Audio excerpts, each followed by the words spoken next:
Okay, good morning everyone. Welcome to WebDev Live. So let me share my screen. Okay, good morning everyone. Welcome to WebDev Live.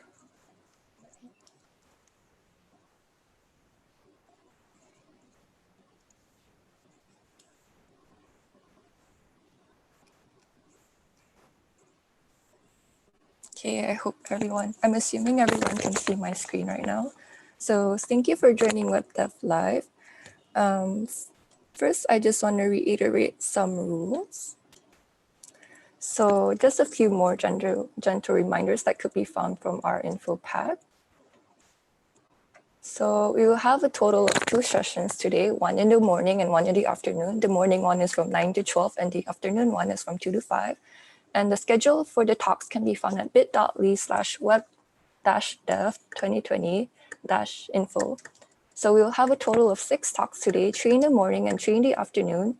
Each talk would be followed by a Q&A, which we would be using Slido to submit your questions, and then a Kahoot quiz. So also a gentle reminder that the webinar will be recorded, so please remain quiet during the talks and disable your video and microphone.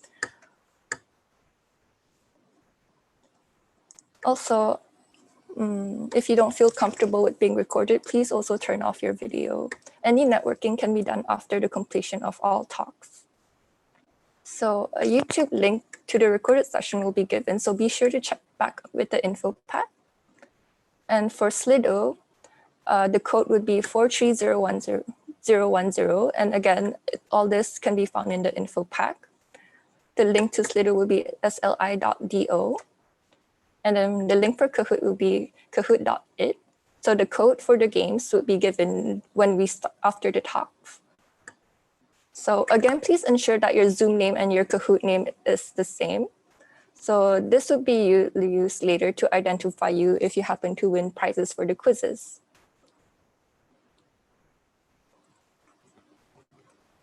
So if you happen to place top 3, please remember to take a screenshot of your screen. And remember that your username has to be visible in the screenshot. This will later be used to claim your prize. And after the webinar, you can email the screenshot to us. So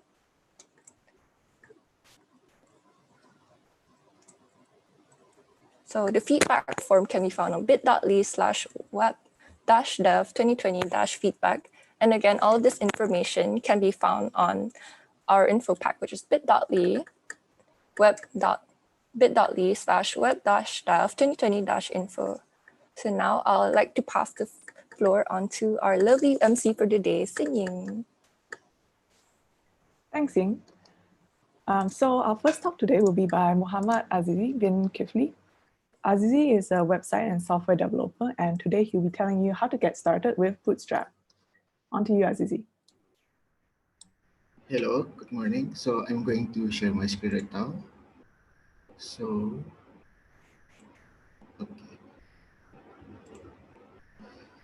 okay. Good morning, everyone. So today we are going to talk about Bootstrap. So what we are going to do, what are we going to learn is introduction, pros and cons of Bootstrap, and I will also demo you. So, introduction. First of all, hello, my name is Azizi Kifli, and I'm a web and software developer. I specialize in creating website, software, database, and more. Okay, so what is Bootstrap? According to the website, Bootstrap is can build fast, responsive sites with Bootstrap.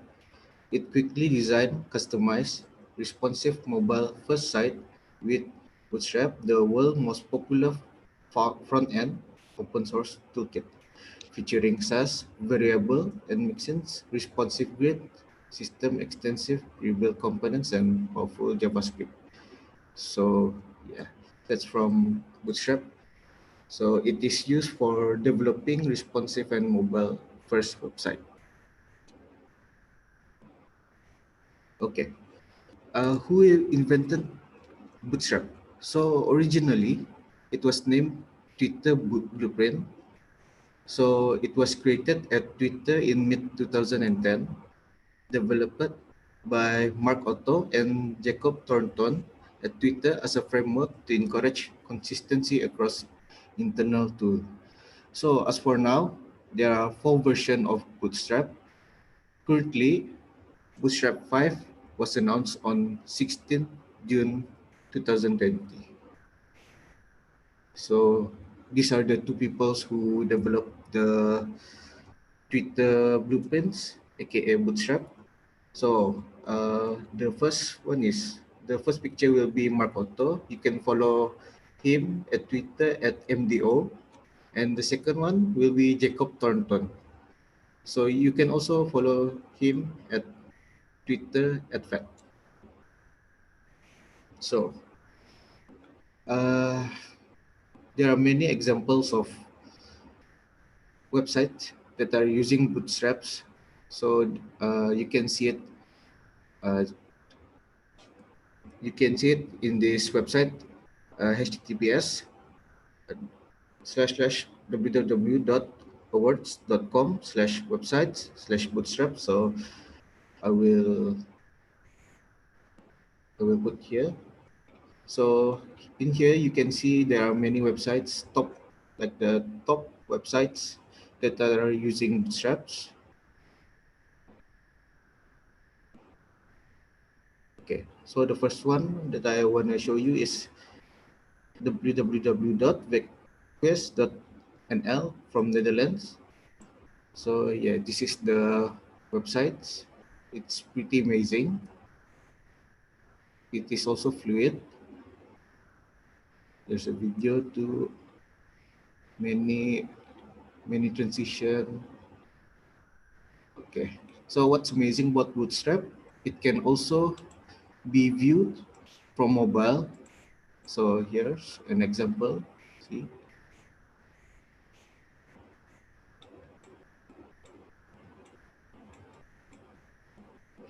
top right will be the menu.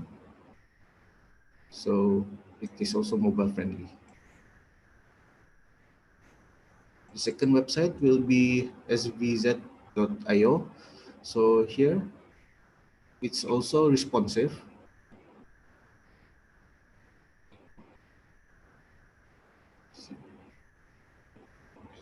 Okay, and then we can also view it in a mobile.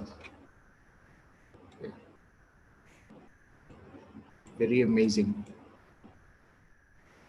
Also the menu top right and the links. The third example that I want to show you is this Smoggy. It is from Dutch. It is very simple, but it's also beautiful. Again, you can view it from your mobile. Menu on top right. Okay.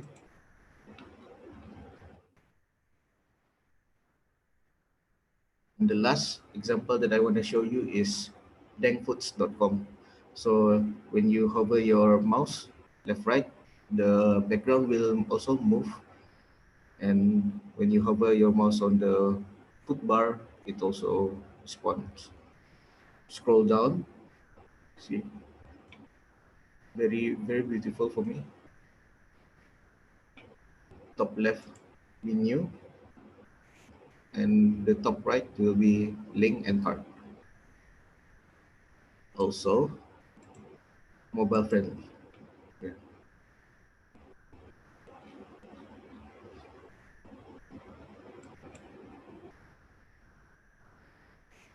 Okay. The menu will be on the top left, and the links inside is the same.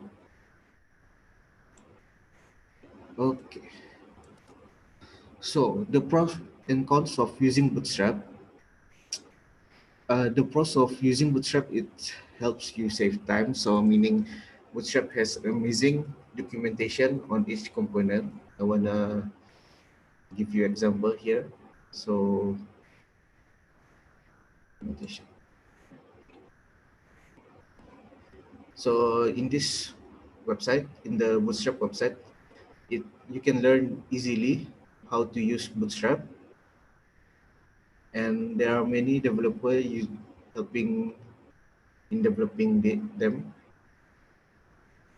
The second pro is Bootstrap offers an excellent grid system. A good grid system is required if you're looking to create the page layouts, and Bootstrap has probably the best responsive system. And lastly, responsiveness. Like the example that I have shown you, Bootstrap is all about creating mobile-friendly websites. You don't have to do anything to get the required level of responsiveness thanks to the already mentioned grid. Even though there are pros of using Bootstrap, but there are also some cons of using Bootstrap. Not much, but some. So from the example again, every Bootstrap website looks similar. So here, top left the menu. Here, when you go to mobile, menu top right menu, and also menu. But it's very easy. So it can require a lot of style overrides. It can create some code's redundancy, causing your sites to load slower. I think the Denfoot, because of its responsiveness and a very heavy usage of Bootstrap. So when I reload it, it is very heavy to load. That's for me, that is slow. So the learning curve to learn the classes and workflow, there are a lot of component classes and class combination that you have to learn the order of things. But even though there are many learning curve, uh, the pros is that they have an amazing documentation. So that's a pros and cons. So the documentation again here. So the starter from quick start to from quick start to templates, you can see it in the Bootstrap website. Okay, so why you should use Bootstrap for your website? It is very easy to use. It is very responsive. The speed of development, it is customizable, consistent, have many support, package JavaScript component, simple integrate integration. It is a grid system and crystal components. Okay. Now I'm going to demo you how to use this Bootstrap. Before I want to show you the demo, we need to know that Bootstrap, there are two types of layout. There are fluid layout. Fluid layout is used when you want to create an app that is 100% wide and use up all the width of the screen. And a fixed layout. For a standard screen, you will use fixed layout, 940 pixels option.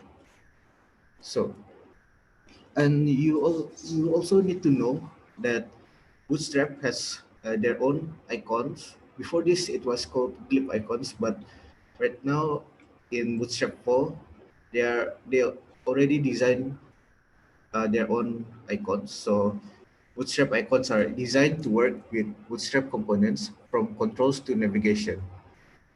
No need to download any more icons. Bootstrap icons are SVG, so they scale quickly and easily and can be styled with CSS. Well, they are built for Bootstrap. They work in any project. So you can go to this website, https / icons.getbootstrap.com. I will show you here.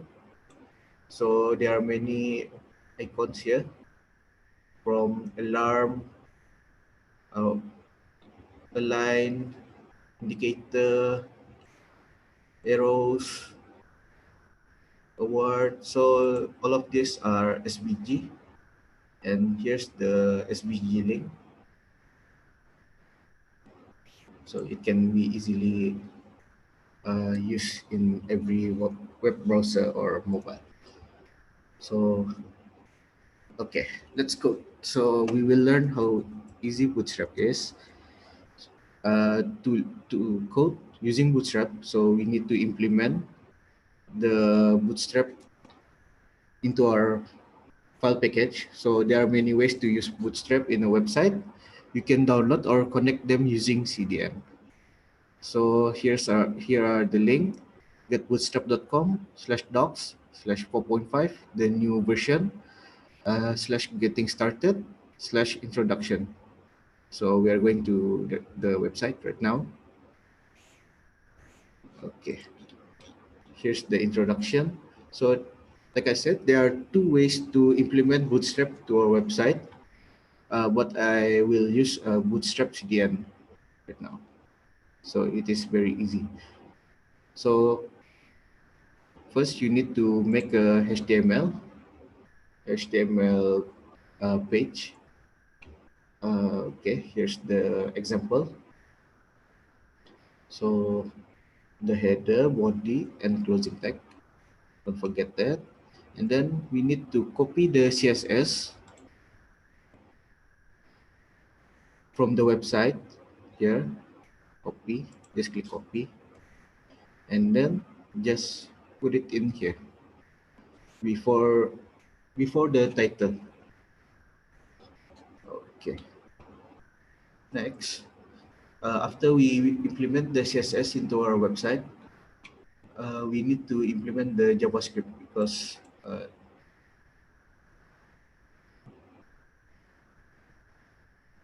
we need to enable them.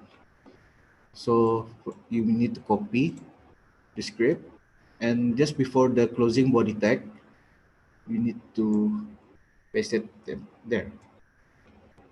Okay. So now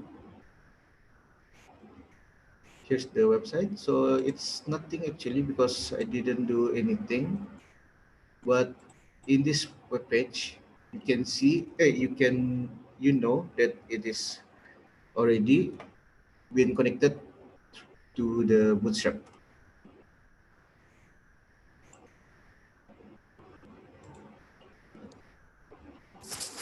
Azizi, we can't see your code editor. Oh, code editor here. Your text, yeah, we can't see. All we can see is the web browser. Oh, can you see now? Not yet, no.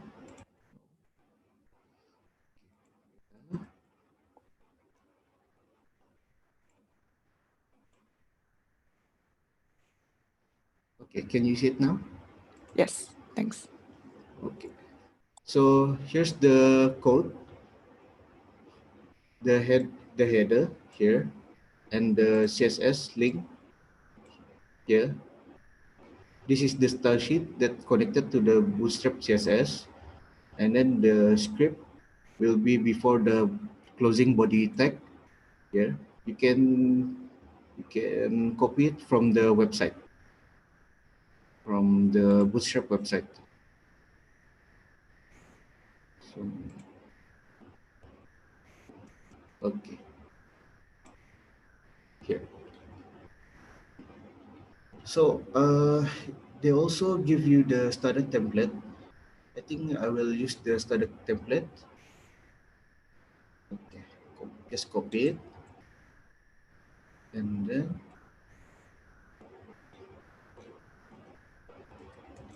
paste. Can you see the text editor? No. No. Okay. Here. Yep, that seems right.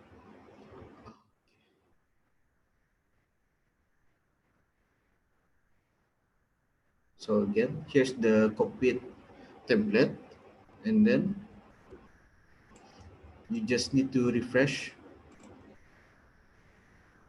Before refreshing the browser, you need to save it, and then go to the browser.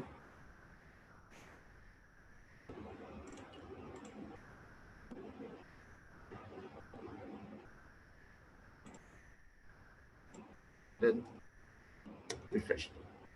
So again, just hello world. Okay. So because of the documentation, there are many example like here. You can use the Bootstrap has a layout, so it is using container.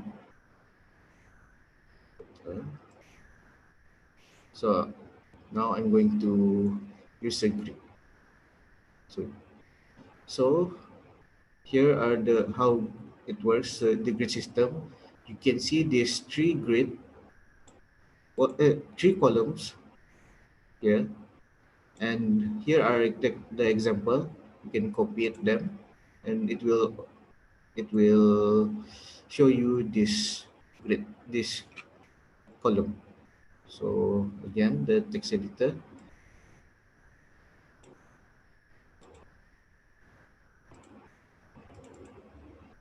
So I will put it in the body under the hello world. Okay.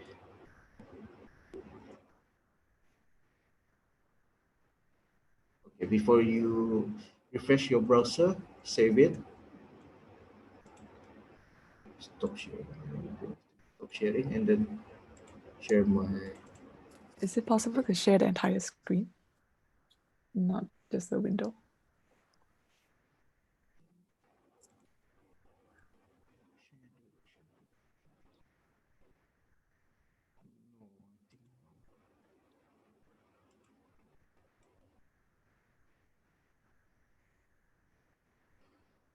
I think I cannot share the entire screen.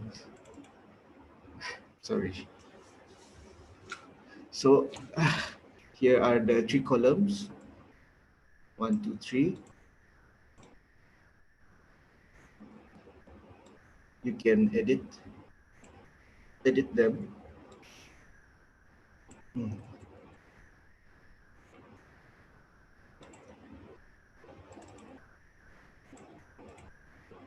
So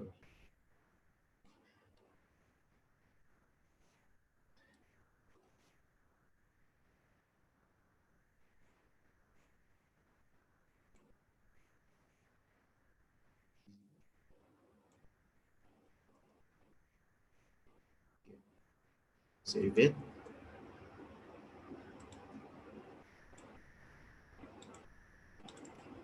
Okay, and then refresh. So here again, the grid will be in the body.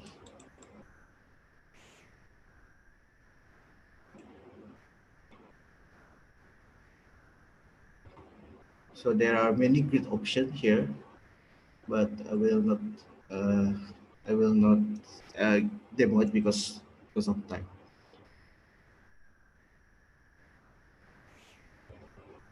Next, I will show you uh, the typography. So here there are many headings. Currently in the text editor, I'm using hash1. So hash1 is the biggest header. So I'm going to change it to hash4.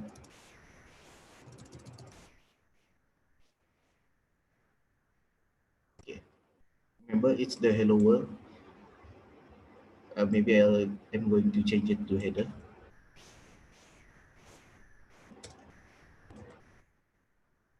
Save. And then refresh the website. There. So the header becomes smaller. So meaning the bigger the number, the smaller the header. So the smallest header will be hash6.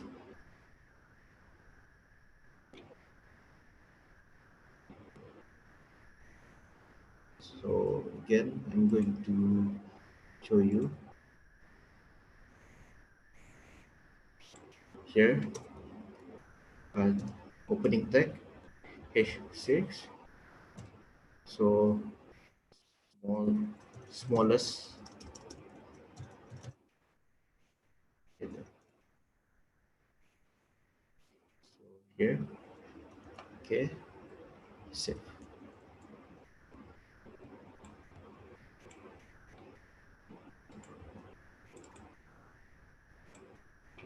So again, under the header example, I use h6, and look, it gives you the smallest header.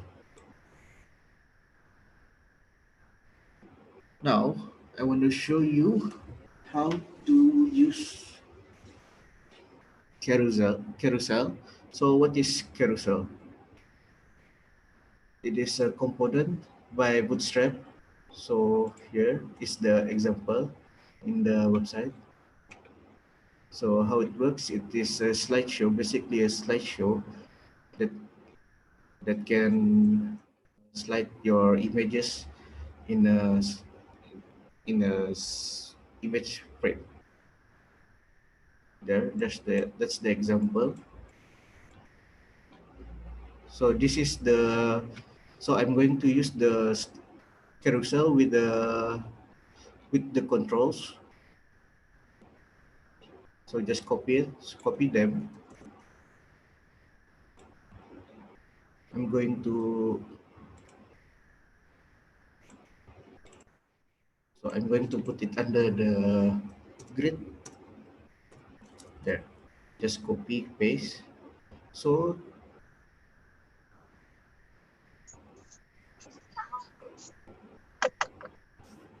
that just before you reload your website, just save it. Thank you, thank you. Mau pergi mana? Mau pergi makan murtabak. Oh. Sama? Senang. So now I'm going to refresh the website, and this is a broken slide because I have not I don't have the picture here, this slide. And here is the indicator with the controls. So yeah. Next, because I don't have the image, so I won't be proceed them. I will remove the code.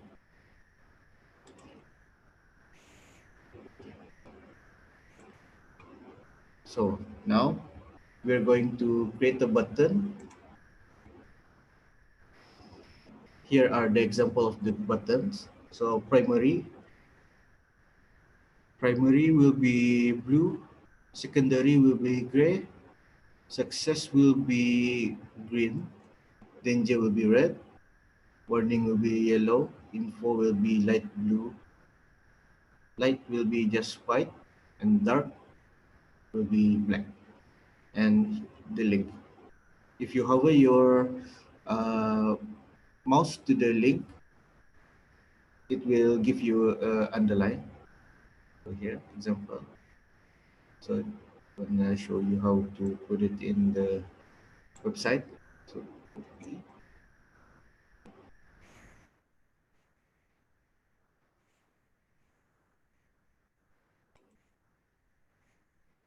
then paste and save it. So again, like I said, primary will be blue, secondary will be gray, success green, danger red, warning yellow, info light blue, light white, dark black, link just underline. Okay, save it.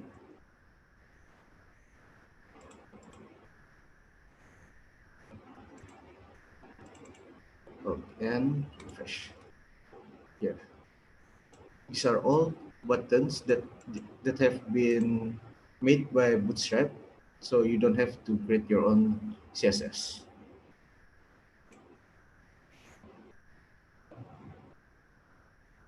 Next will be the alert. So alert, I will not show it to you because it is basically just this text within a box.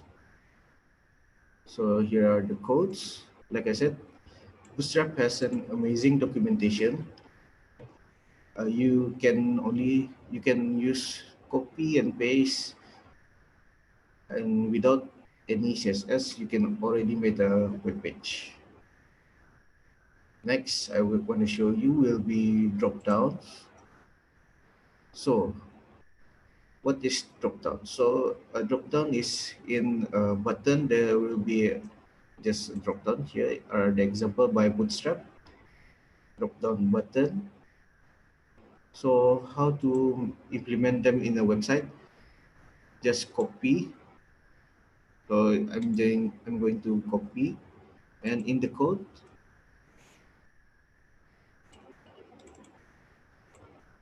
I will implement it under the button, paste, and before reloading, save.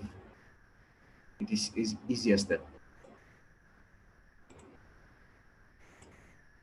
In the web page, just reload it. There. Very easy.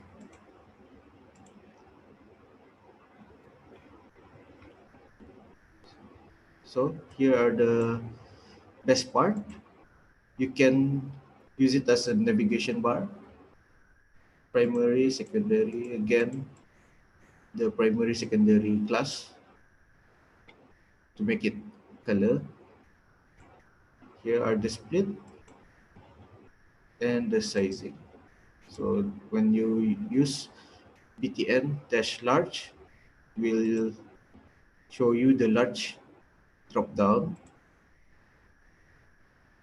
the secondary button large, yeah, small split.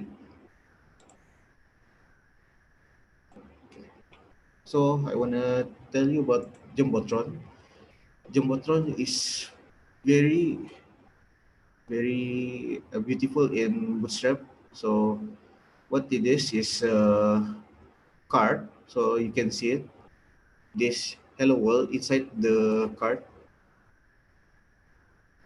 and you can put anything inside of it. So it's like from one card to another, and easy to see. So just copy the link here, copy the code. So Jumbotron, the class will be Jumbotron, and then inside the text editor,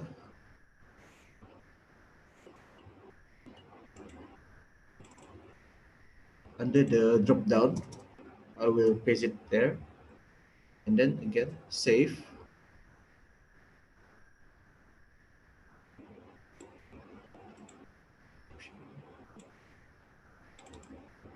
Okay, and then reload.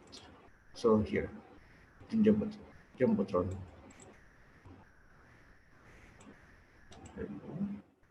This is the button from the button, the primary button, which is blue. You can put the drop down here. So I want to show you how to put the drop down there.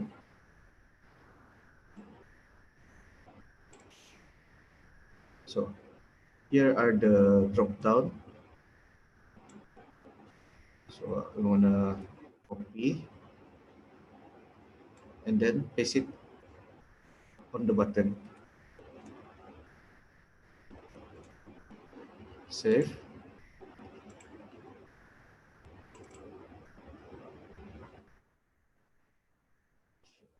Then reload. Okay, it's easy, and that's why I use Bootstrap as my website, as the main website language. So lastly, I want to show you the left bar.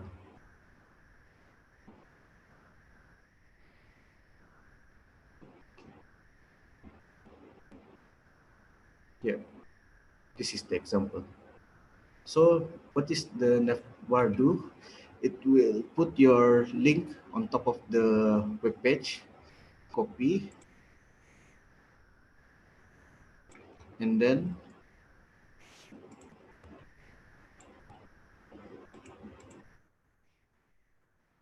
after the body, paste it there. Save.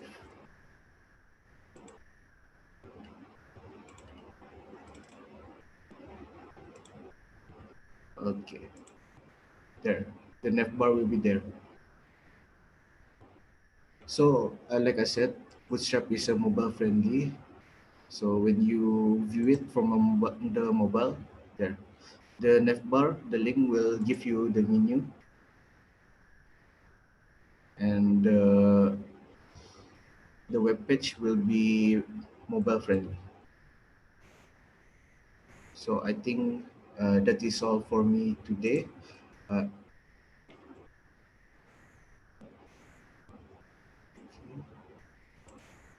so I think that is all. So what we learned today is the grid typography, carousel, button, alert, drop down, and the navigation bar. Thank you for listening. Thank you very much, Azizi, for that talk and very nice demos. So if you have any questions, anyone, you can paste it on the chat or on Slido.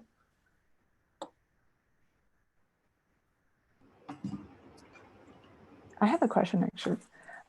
So I see Bootstrap it gives a lot of predetermined templates, but how do you customize it to fit your company's needs? Okay. Like I said, Bootstrap is easy to learn. So, like when we want to put our own CSS, we can use it.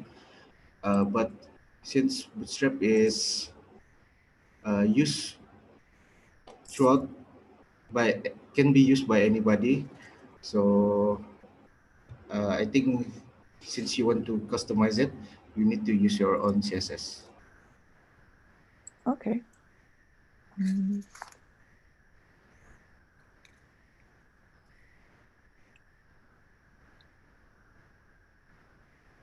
So could you talk a bit about how you mentioned a grid system is really good.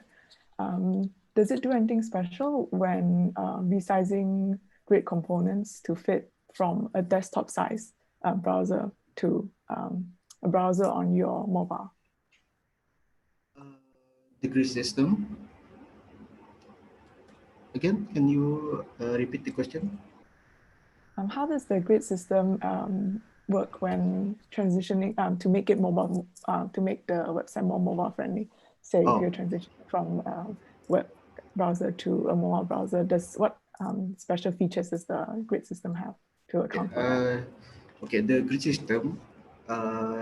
So it is following according to what device you are using. So when you are using the big desktop, so when the bigger the resolution, the bigger the grid. So each device have their own grid system. So mobile and website mobile and computers are very different, and Bootstrap has their own device like mobile grid system. Okay. Thank you. We've got a couple of questions on the chat. First one's from Kieran. Can we override Bootstrap with CSS? Yes, we can. We can create. We can connect the. We can connect more than one CSS to our website. So yeah. Okay, and then you can choose which overrides that. Then Excuse? you can choose. You can have the customizable, your customized CSS override the Bootstrap. Yeah. Needed. Yes. We've got another question by Zorif. Will it be hard for Bootstrap to connect to any database platforms? Okay. Since Bootstrap is front end web for front end, so it is not. It doesn't. It doesn't conflict with the database platform, so it is not hard. Yeah, it is not hard. Okay, we've got a question by an anonymous person on Slido. Can you use Bootstrap with any web framework? Yes, yeah, because Bootstrap is a developing, and there are many communities in Bootstrap, so you can use it in the new framework. And I suppose if you build a super cool template that you want to share with the community, you can also share it somewhere. I have a template, but it is already uh, being used by other companies, so it cannot. It is uh, cannot be shared. Oh, okay, that's right. Yeah, Um, but what's the current? there are many examples of Bootstrap from WordPress, and again from the award website. You can uh, you can have ideas and create your own creativity from them. So Bootstrap can also work with WordPress. Yeah. Yes. Okay, that's pretty neat. So I see that there are no other questions. So thank you very much, Azizi, once again. If you have any other questions, feel free to leave them on Slido or the chat, and hopefully Azizi can get to them. And we will now move on to Kahoot, which will be hosted by our lovely Sheila. On to you, Okay. Sheila. Thank you. Thank you.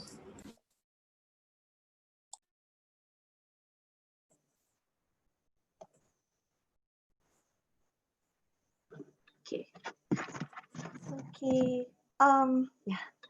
Thank you, Shing. Okay. So before we start, so I'm gonna share my screen for the Kahoot quiz. A moment.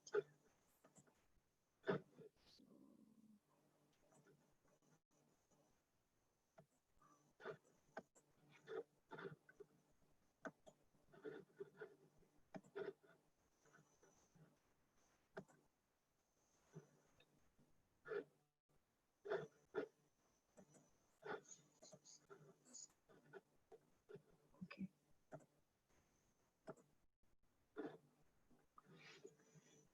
So okay, one moment, please. The voice.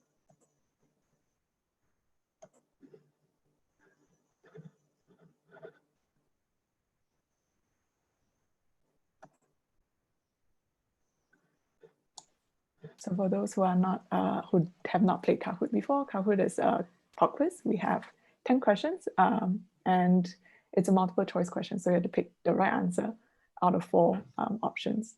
So the fastest, so make sure you answer quickly and accurately because there will be prizes.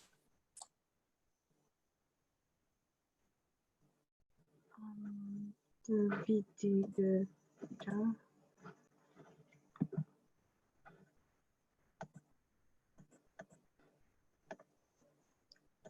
Yeah, sorry, because the sound is very loud.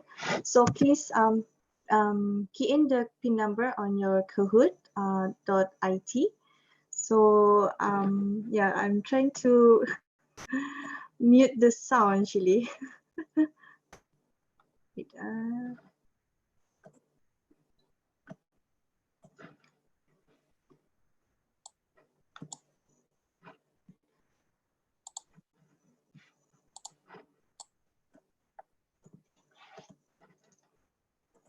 okay.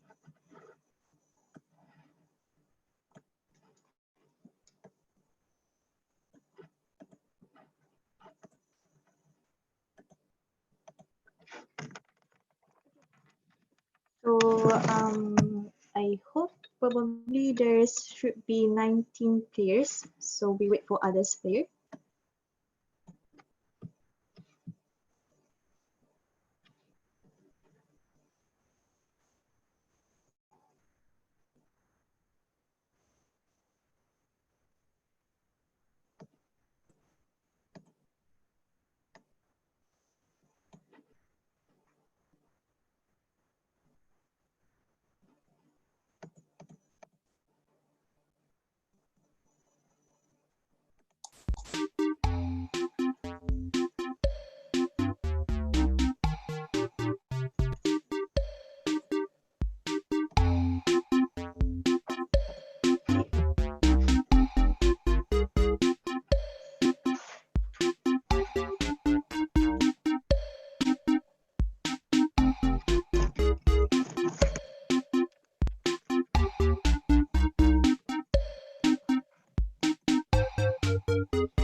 I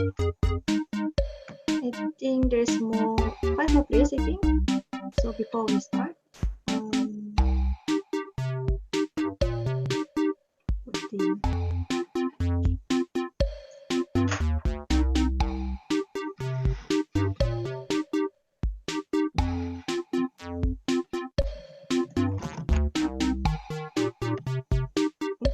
Oh, says one person out. Okay.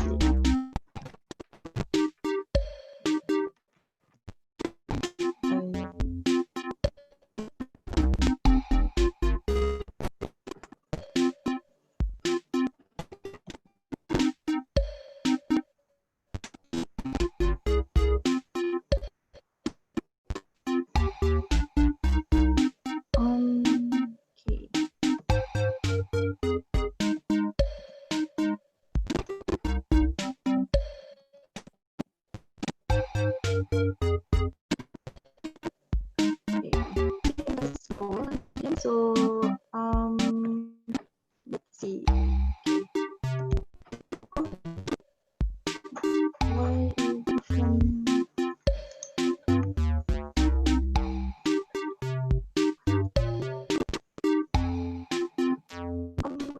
It seems like it become reduced. Oh yeah. See. Please join because there will be prizes will be given if you win the Kahoot quiz.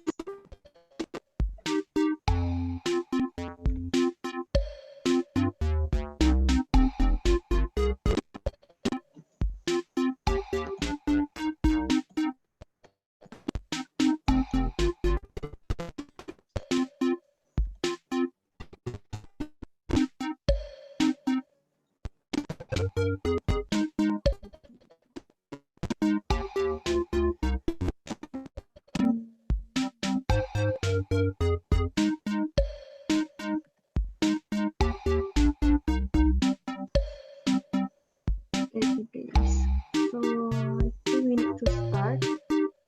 Maybe.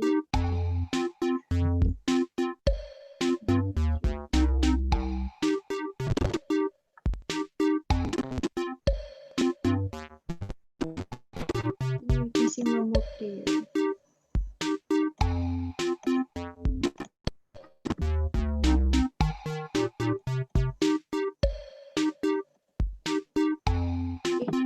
So I think we can start. So prepare your mobile or tablets. So we're gonna start the game. So okay. The first one is just for testing. So you can just randomly choose the answer. No, it's actually your first question actually. So the first question is so what is used for the lubricants? So there are 4 answers. So you need to pick which one is the correct one according to the colors that shown on your phone. So the answer is the yellow one. So let's see who got the correct answer. Okay, Mel. Okay, the first we got the correct answer. Okay, so we got the next questions. So what was it before it was changed to okay. So either the Apple Pay or the Nintendo Direct or the Google Map, or the last one is the Twitter Blueprint. I'm not sure this answer actually.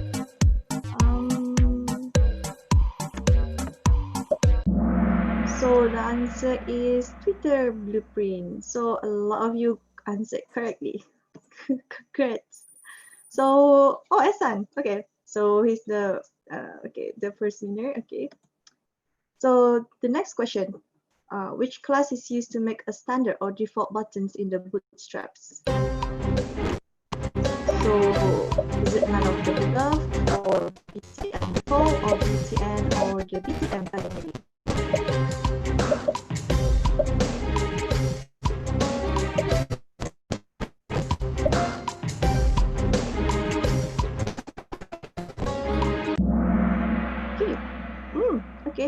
So the answer is BTN, and it seems like not many of you answered it correctly, but we will see. Oh, okay. So it's still Asan. The the highest got the highest mark. So the next question: what is the default size of the H6 bootstrap heading? So is it 60px, 10px, or 12px, or 14px?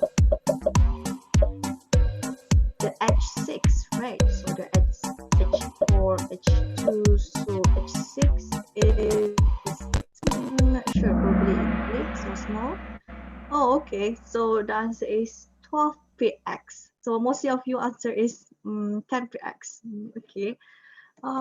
So who got it correctly? Oh, okay. So ZGG yet answered correctly. Okay. So we go to the next question. So question number 5. So how many tabs of letters are there in the bootstraps? So is it 2 or none or 3 or 1? Not sure about this actually.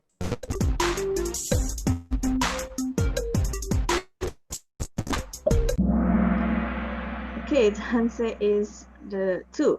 So 5 people answered it correctly. So okay. Oh, Jana and Shuab, they also follow up to okay, twin. So the next question: which plugin is used to cycle through elements like Slashdot? Hey, this one. The presenter did mention this actually. He did also a demo. So I hope you remember that actually. So the answer is cursor. Wow. Okay. So mostly you answered correctly. Wow. Okay. So who got it correct? Okay. So Z2G yet still same spot. So the next question, question 7. So which class gets a drop down menu? So is it none, down to drop down list, or select? So I think this was also shown in the demo by the by Zizi, the presenter. So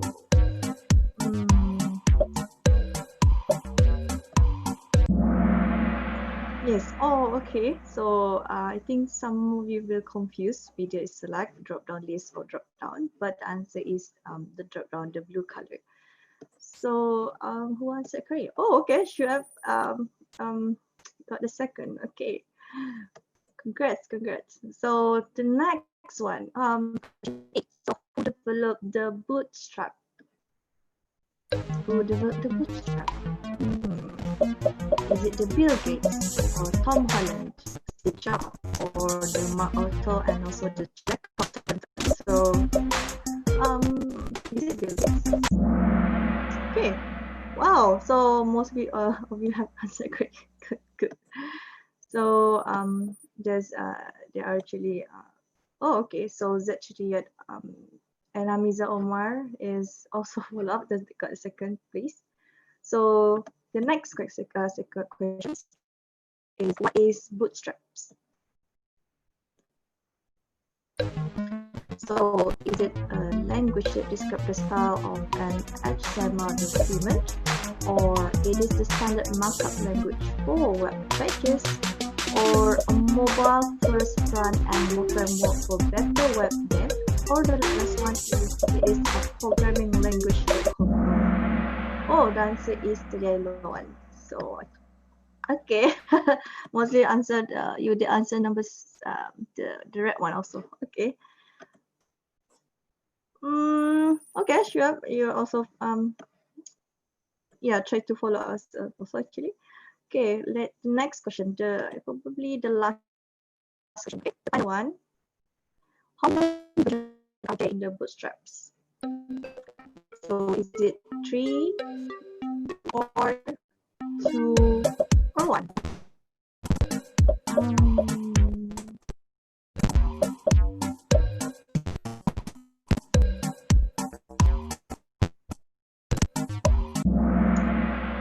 there are 4 versions of Bootstraps.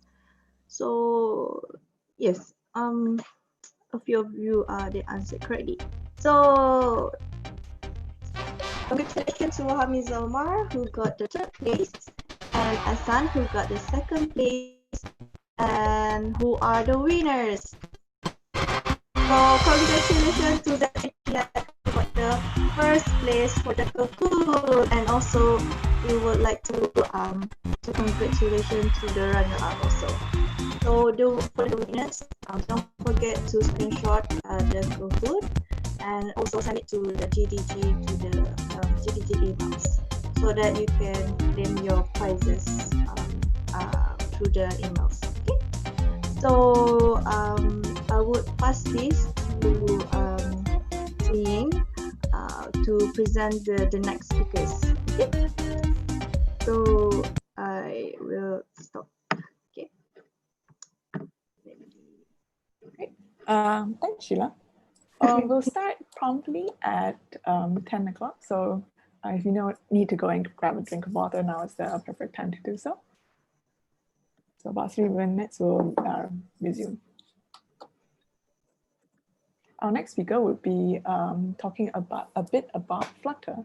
So if you're interested in that, please stick around.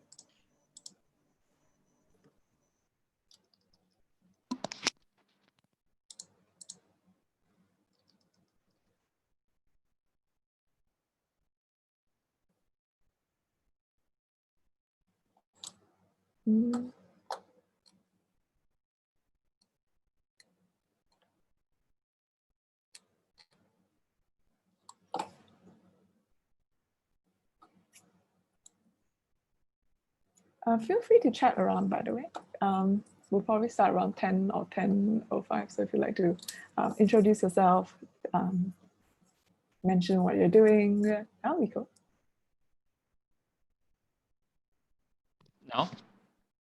Oh, no, I mean the attendees. Feel free, now's the time to network a little bit while everybody goes and grab a drink of water or something. So if you're still hanging around and you'd like to introduce yourself, what company you work for, why you're interested in at the moment, feel free. Please unmute yourself. Hi everyone, good morning. I'm Azaman. I'm your founder for GDG. It's great to see you all back to be active more in Brunei. I see new faces.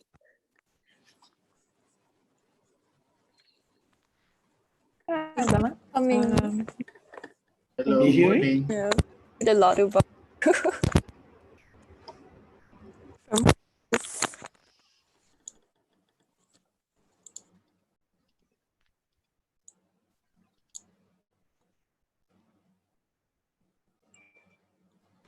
from back to GDG by the way.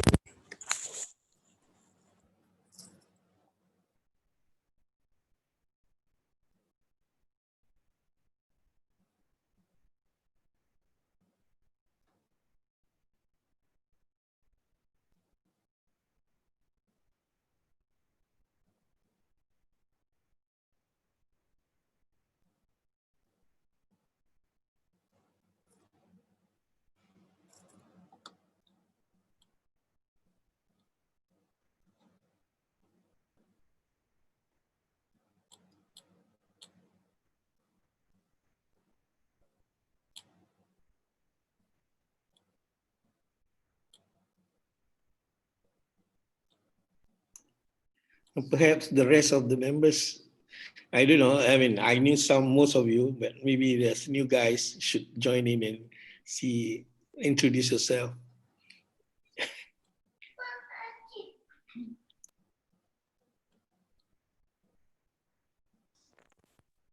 Hi, Zaman. So I'm Ying, and I'm the current lead for GDG Brunei.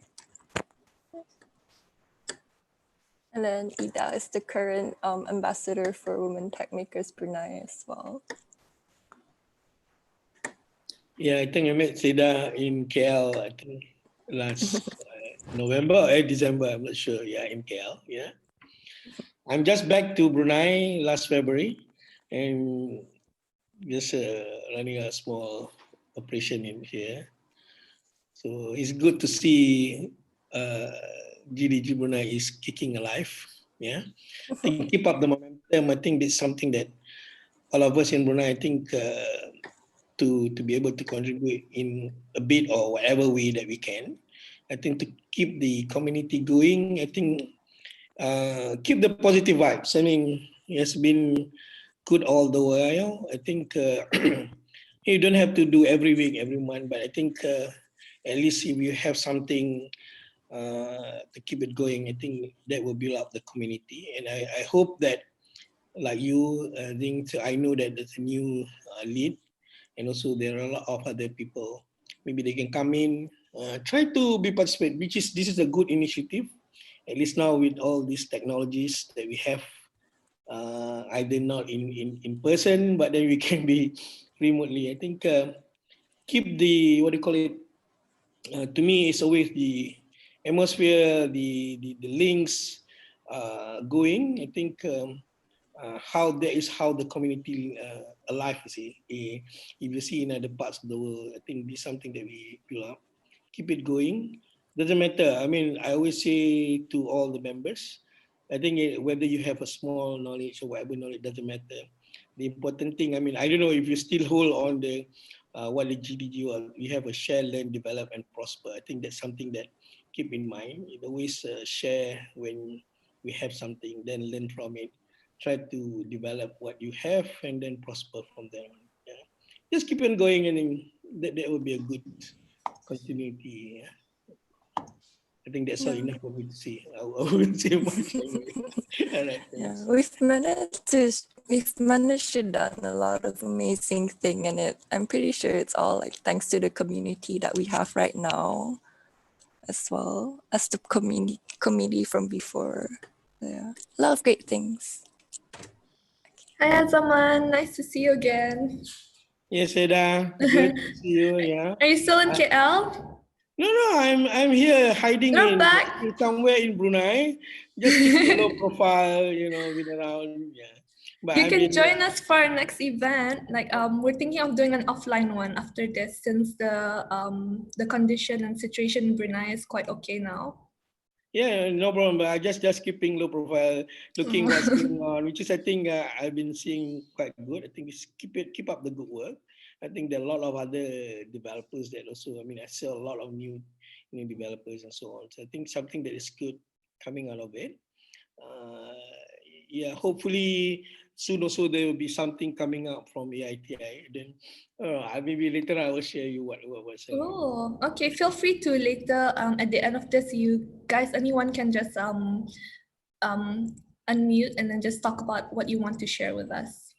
Yeah, So thank you, Azaman. Okay, all right. See you later. Yeah. It was very nice hearing from you again. Now we'll probably go on to the next speaker, who will be Kieran. Kieran is full name Mahmoud Shakiran bin Sharan, is a student at Laksamana College of Business, and he develops websites and games. So today he'll be telling us a bit about how you can build a Flutter web application with Dart, the programming language, not the company. On to you, Kieran. All right, wait. Give me a few seconds. I'm gonna text pin Sarina.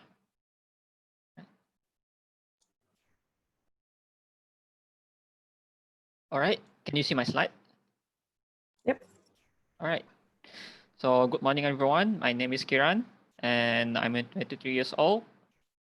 And for today's workshop, I'm going to talk about how to build Flutter web application with that programming language. So a little bit about myself. I'm a computer science student and a full stack developer. I mainly use Java, C#, and Kotlin. And my Flutter experience is I learned it for more than 3 weeks now from Dr. Angela Yu, from London Brewery app, and Dean McKeer from FieldStack. So after this workshop, I'm going to post all of the source codes on my GitHub, and you can see my GitHub username here and also my website. Right. So let's talk about traditional web. For traditional web, normally we use HTML for the structure, CSS for the styling, and JavaScript for the function. But in Flutter web, the structure, the style, and the functions are written in Dart programming language. So therefore, you don't have to care about CSS anymore. And you don't have to care about JavaScript to create the functions.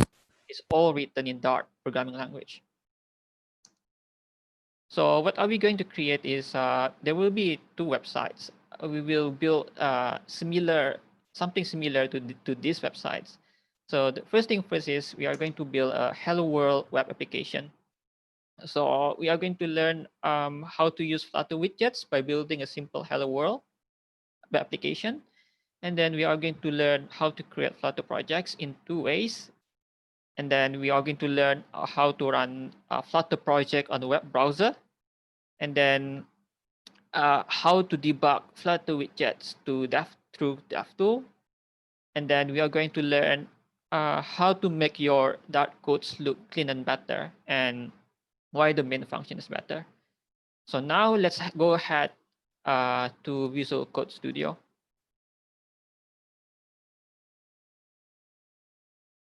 So there are two ways on how to create Flutter projects. First one is press Control and then Shift and then P.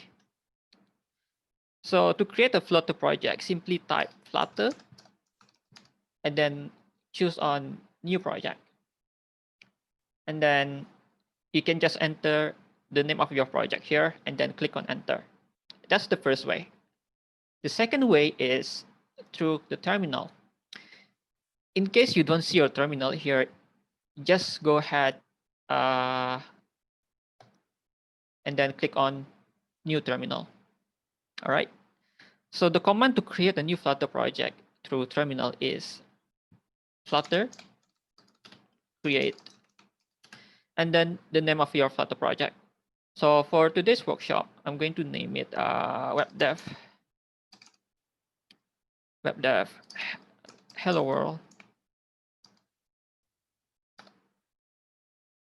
Right. So just wait for a few seconds. Once it is done, just simply copy this code and then paste it here.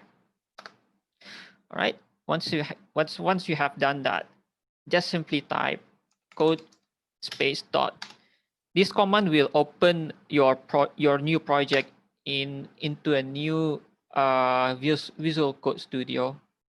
So I'm gonna share it with you now.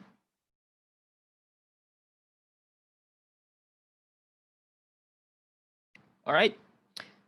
So this is your new project that you have just created just now. So the one that we will touch for today is the lib folder. And inside the lib folder, there is the main.dart. This is the main class for your Flutter web application. And then we are going to touch the pubsec.yaml. And this is where we are going to install all of the dependencies and do some customization on the image and the fonts. All right. So let's get back to the main.dart. So when you create a new Flutter project, you will see all of these codes generated automatically for you. And this is actually the Flutter app that created by the Google Flutter Chrome. And basically what it does is it creates a Flutter web application with a simple navigation and a simple button where you can press on it where you can increment the number. Basically, it is a counter app. If you just run this project, you will need to choose new terminal, and then the command to run Flutter project on the web browser is flutter run d Chrome. So what is D here? D stands for device ID. After the device ID is the name of your web browser. The reason why I choose Chrome is because Flutter is optimized for Google Chrome. All right, so let's just click enter.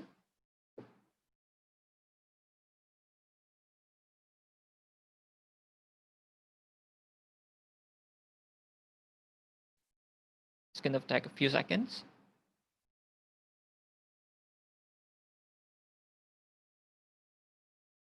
And then you will see this Flutter user interface that created by the Google Flutter team. As you can see here, a very simple navbar with the titles on it, and then a button where you can press, and as you can see, the number is incremented, right? But for now, we don't want this. We want to display a hello world text in the middle of the screen. So let's just do that now. So let's get back to Visual Code. All right. So what are we going to do now is we are going to delete all of these codes. All right. I'm going to delete that. And then just leave these two lines of codes here. And there is an error. And if you see on the Dart analysis, it says that the function my app is not defined. It is because we already deleted the function just now, and my app is actually the function created by the Google Flutter team. So instead of my app, we are going to write the material app. Right? Material app. So what is material app here? Material app is actually a widget. So it is something that can form a material design pattern. The material design pattern is just a design style or concept that was created by Google, and a lot of startups and companies adopted it for their web application. So now, inside this material app, the most important thing that you need to set is the home. All right, home is the property. And then inside the home, we want to display a text, the hello world text, right? So just simply type text. And then inside the text, we are going to pass a string. And we are going to type hello world. All right. So if you see on the Dart analysis here, there is an error on the test. And I'm just simply going to replace that with material app. And then I'm going to remove this. All right. So now, if you click on save and then click on the terminal and then press R button. So if you go back to the browser,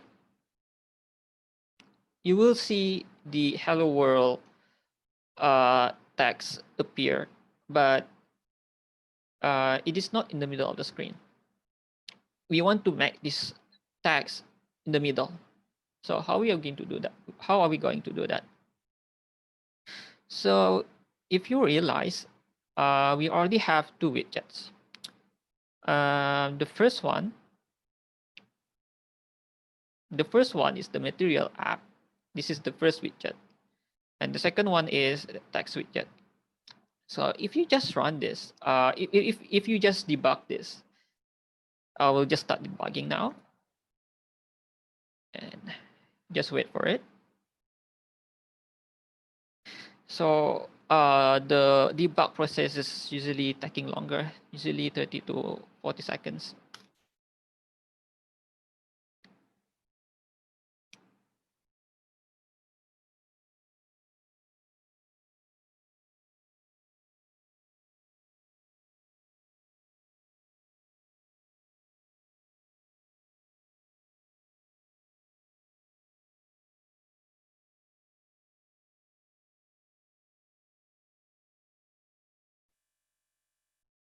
All right.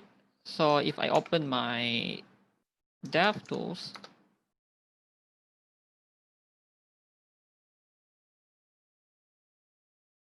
so this is the dev tool. So as you can see here, there is two widgets, material app, and then inside the material app, there is a text. So we want to make the text to be in the center, right? So in Flutter, there is this built-in widget called center to make everything in the center. And if you go through the DevTools, maybe you already familiar with some of the tools. Most of the tools are very similar to Google Chrome, because actually the Google Flutter team originally come from Google Chrome team. They are the one who developed the Flutter framework. All right. So let's go back to our Visual Code now. All right. So I'm going to remove this text widget first, and then I'm going to put this here, and then we are going to inside the home property, we will put center widget to make the text appear in the center, and then a center can have a child. All right. Child is a property that takes another widget. So the child is gonna tag in the text widget. So if I just click on the terminal and then hot reload this, and then go back to your web browser, and you will see now the hello world text now in the middle. All right. Sorry. So I will go back to Visual Code now. So my tips for on how to improve this code. Google Flutter team advises that every time you work with a widget that involves parentheses or bracket, just add comma at the end of it, like what I do here. Just add comma at the end of it, and then right click on your mouse, and then format document. As you can see, my code now is in indented structure.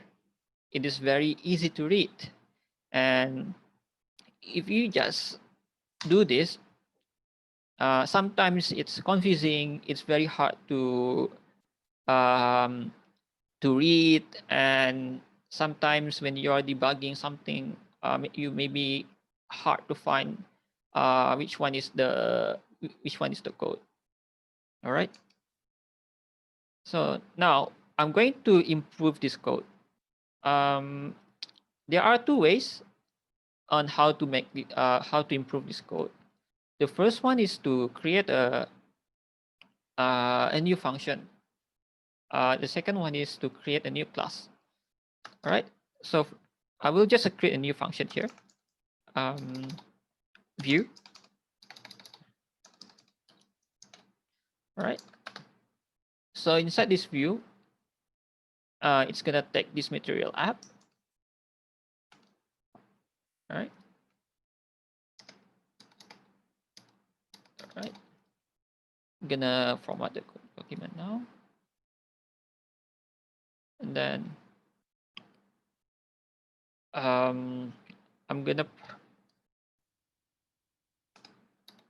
yes.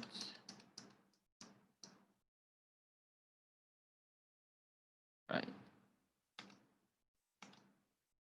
So I'm gonna parse the view function in the main method here. All right.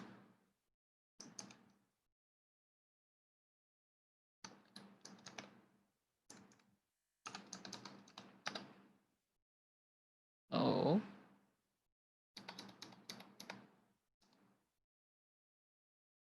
I'm gonna format the document. Sorry. All right. So if I just hot reload this and then go back to your browser, you will see this error. Why is that? That is because we haven't written the material app on the function. So all we need to do is to write return material app. All right, and then click on terminal and then hot reload. You will see now the hello world appear in the middle. Okay. So I'm going back to Visual Studio Code. So this is one of the way. The second way is to create a new class. So I'm just going to create a new file on the lib folder and then name it view.dart. So inside the view.dart, I'm just going to copy this and then import the material package here. And then I'm going to extend a new widget class called view.dart. Yeah, class view, and then I'm going to extend the I'm going to create the constructor for this class. The code is constant view, and then bracket. All right, key, and then we're gonna pass super key. All right. So I'm going to cut this and then put this here. All right.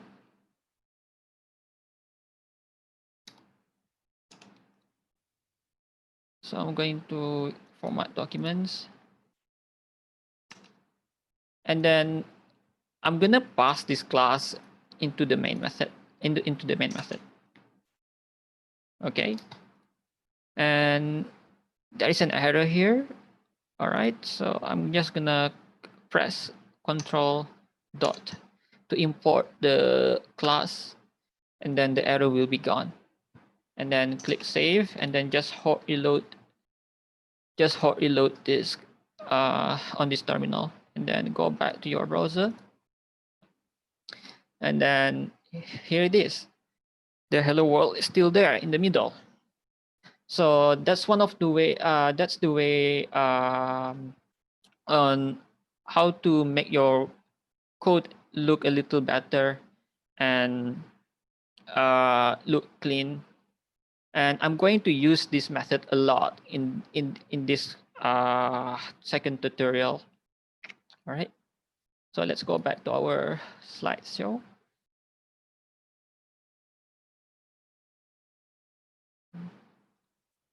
Right. So the next Flutter web application that we are going to build is a simple Flutter web UI, which is this one, the Pokemon Flutter web, something similar to this.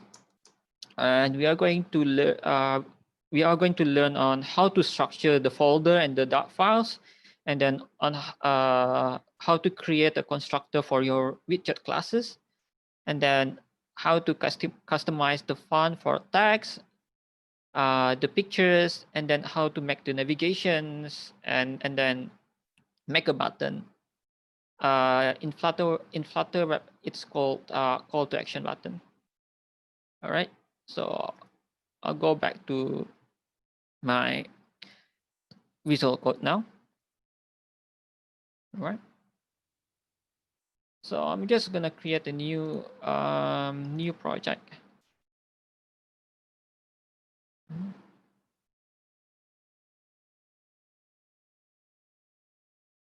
Right. So I'm gonna write cd. So create a new web application. Flutter create web dev. Simple Flutter web. All right.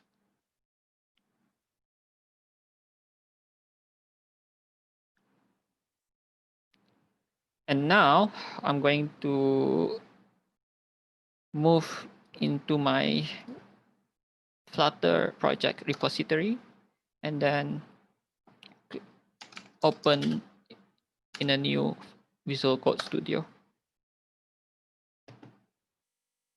All right, so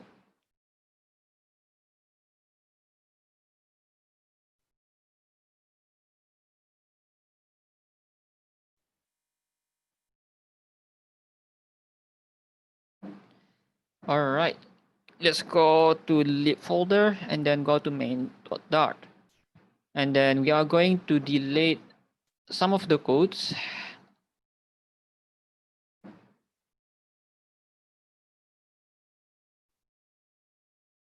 We are going to delete until my home page widget.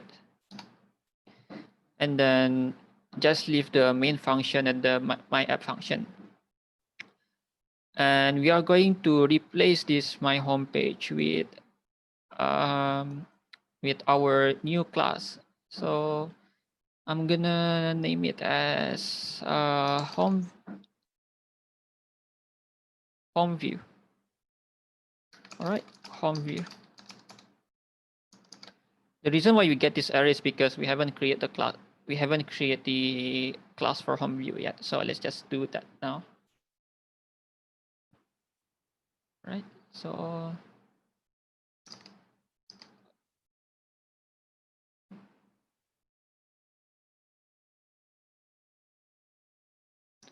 So I'm going to create a new folder and I'm gonna call it views. And then inside the views, I'm gonna create another new folder called home. And then inside the home, just right click on the home. And then I'm gonna create a new Dart file. And then I'm gonna name it as home view, home underscore view dot dart. And then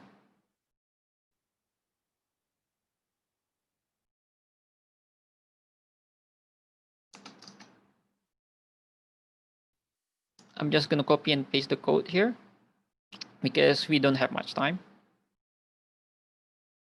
Right? So package web dev. I'm gonna rename the package. Right? Web dev underscore simple Flutter web. All right. So,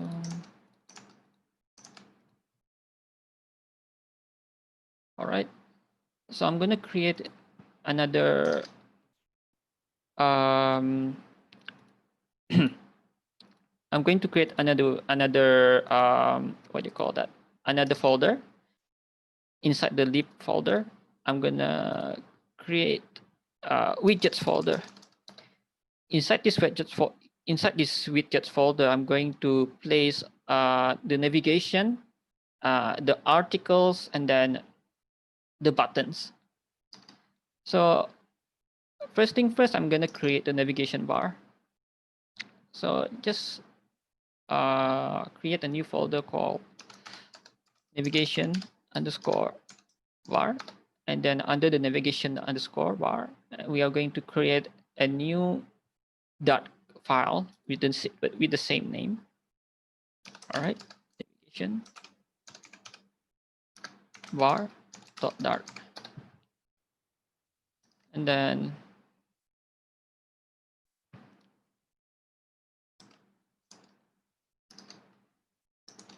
I'm going to copy and paste the code. All right. So what am I doing here is I created the stateless widget for the navigation bar class. So what is stateless widget? Stateless widget is something that you cannot change. It is static. There are actually two types of widgets. First one is stateless widget, and the second one is stateful widget. Stateful widget is something if you're creating the widget that you can change. For example, if you want to make an application and then you want to generate the text, a random text from an array or from the API, yeah, that's the time you use stateless widget. But for now, stateful widget. Sorry. For now, in my case, I'm going to stateless widget. All right, and then for this navigation bar class, the root is the widget container, and then I set the height to 100, and then it contains the child contains two rows. The first one is the logo for the left side, and then the second row, which is this one, which is for the navigation, the home, about, the hyperlink, in HTML, if you will. And then this main axis alignment, I set it to space between, because so that the logo and the navigation have space in the middle. So yeah. And then I created a private class for these items. This is navbar item. This is the private class, and I set the text style to 18 for the font size. And then I created the string variable title, and then I pass the title into the constructor, and then I return the title in the text here. So this title are home and about. All right. And then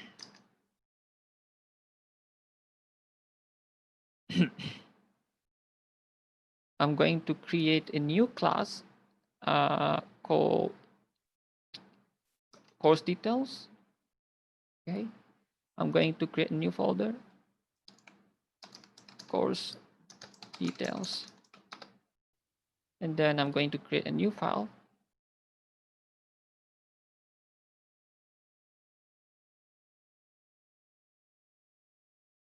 called course underscore details .dart. So I'm gonna copy the code.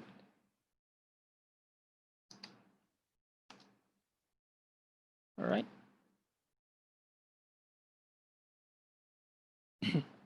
So same implementation. I created a stateless widget, and then I created the constructor, and then inside the class, the root is going to be a container with the width of 600. And then for the child of this container, it's going to contain the column. All right.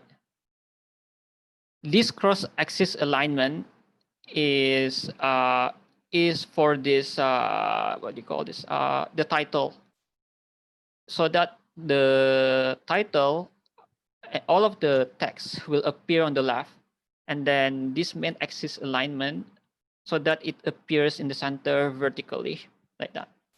And then I created the style. This is how you do text customization in Flutter. I set the font weight to 800. It is extra bold, and then the height of 0.9, and then the font size is 80. And then I give it a little space so that there is a space in between the title and the text description beneath the title.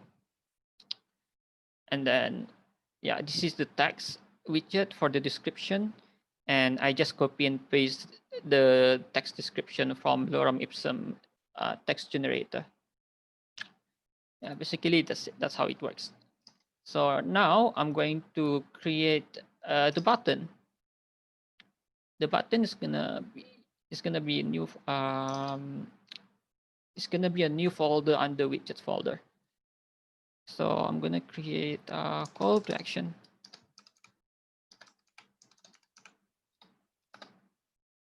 So I'm under the call to actions folder, I'm going to create a new files. Call underscore to underscore action .dart. Right. Again, I'm going to copy and paste this. So what am I doing here?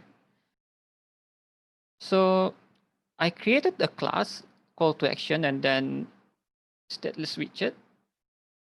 And then I created a variable, string variable, and then pass the variable into this constructor. And then the root for this class is gonna be a container, and then I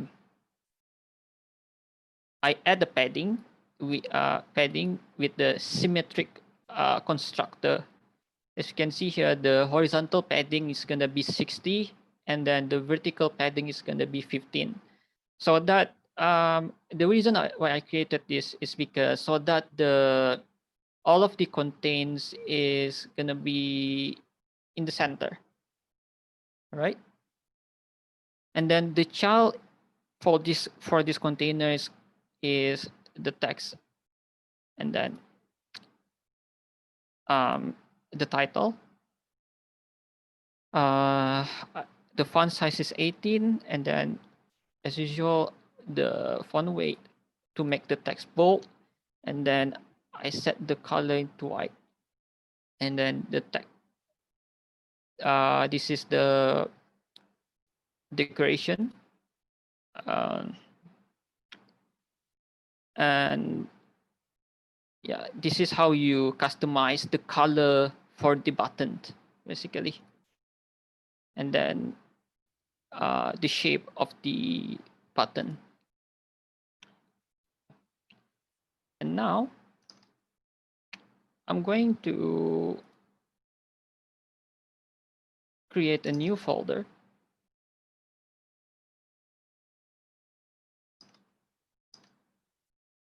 And then I'm gonna name it centered view. And then under the centered view, I'm going to create a new files called with the same name. All right.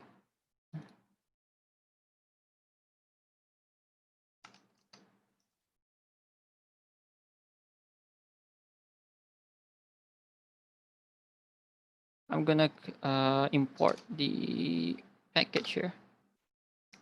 All right. So what am I doing here in the centered view.dart is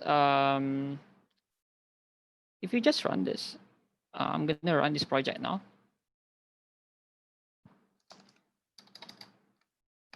Flutter run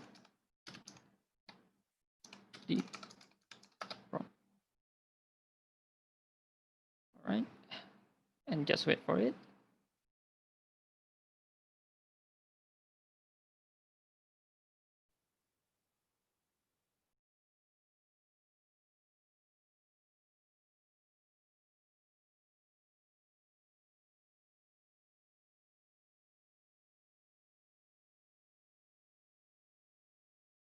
And then here. So this is the, I mean, we already created the layout for the articles. This is the title, and then this is the text description, and this is the button, and this is navigation. And there should be the logo here, but I forgot to add the assets folder. So let's just do that now. I'm gonna go back to our Visual Code Studio. And then I'm gonna create a new folder called assets. The assets must be at the root of the folder. It must be outside of the lib folder. So inside the assets folder, I'm gonna drag my my logo. So I'm gonna rename this to logo.png.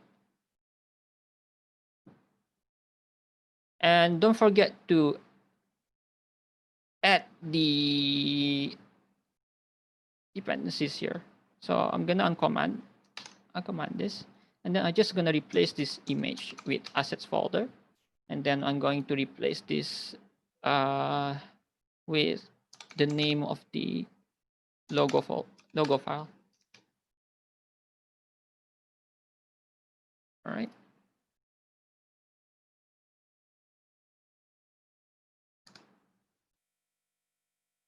Hmm.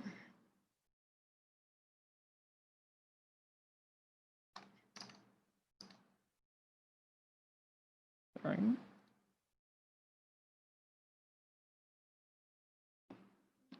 Give me a few seconds.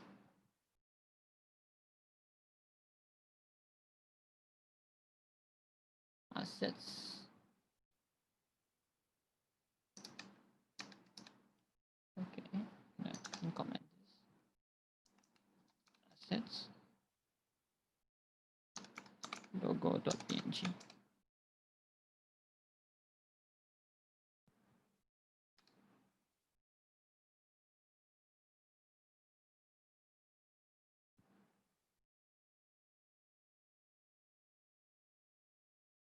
I'm just gonna restart my Visual Code Studio now.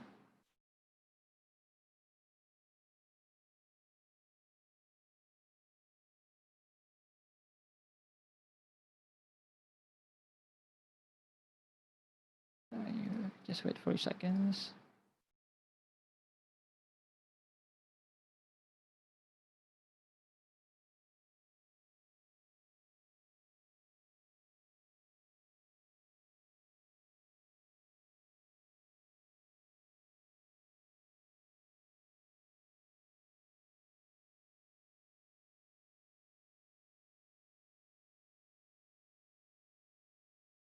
All right.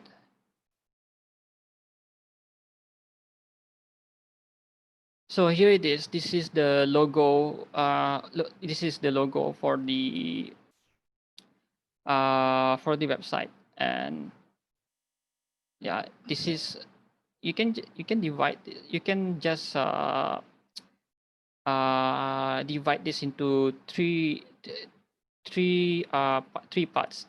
The first one is the navigation, which is logo, and then these two navigations here, and then the articles, which is the title and the text description, and then this is the button, which you call as call to action. All right. So I'll go back to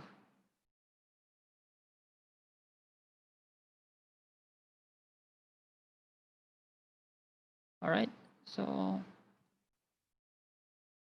yeah, that's basically it. That's I forgot to explain to you what what do I do on the center view.dart. So basically, I add the padding for the container, horizontal for the padding. For the horizontal padding is 70. For the vertical padding is 60. What do I mean by that is in here. So the horizontal padding for this website is 70, and then 60 for the vertical padding, and it looks like this. And then I'm gonna go back to my Visual Code Studio, and then I set the alignment to the top center, and then the child for this container is gonna be a constraint box with the max width 1200, so that all of the contents won't limit or pass by 1200 max width. That includes our workshop for today. I'll upload the source code on my GitHub by tonight, so make sure you check it out in case you need this source code. All right, thanks for listening.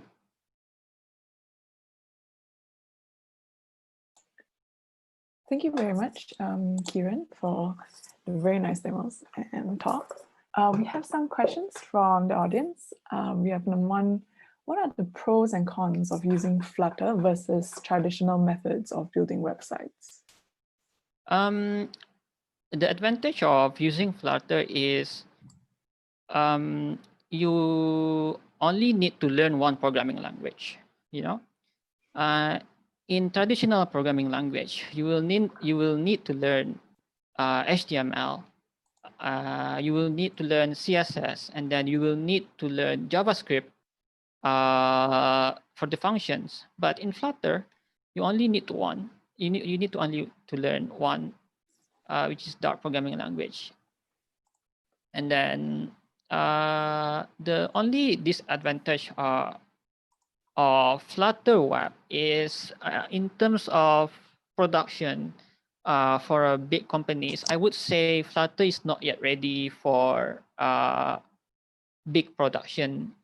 And bear in mind, Flutter Web is still in beta stage, so it's not yet stable. And if you ask the other developer, they would prefer to use other frameworks other than Flutter. But in terms of iOS and Android application, Flutter is tip top. Just the Flutter Web is still in beta stage, because in terms of user experience, the traditional web programming or frameworks are better, and the performance in Flutter Web is not.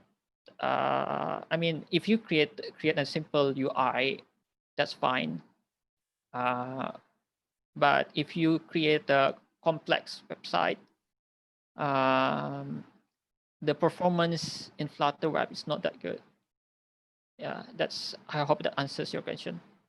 I see. So Flutter allows you to build web applications as well as Android and iOS from a single code base. So you just had to write the code once, and then you can already deploy it to websites, Android and iOS, or these different apps natively. Yeah, that's correct. Oh, okay, that's really neat. And we've got another question. Can this person would like to see the mobile preview of the site that you've just built? Is that possible? The mobile view. Yeah, I assume if you have the emulator installed, you could use that. Yeah, sure. Wait, I'm going to open my. Actually, I haven't installed my emulator yet because my computer is new. But I did. I think I have the. Yeah, I keep the screenshots. I'm gonna open it now.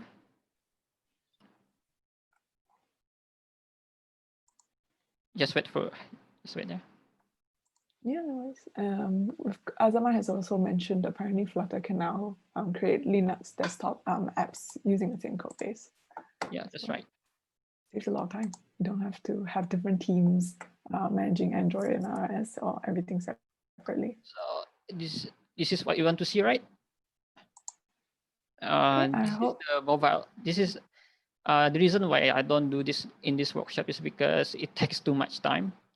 So yeah, I just demonstrated to you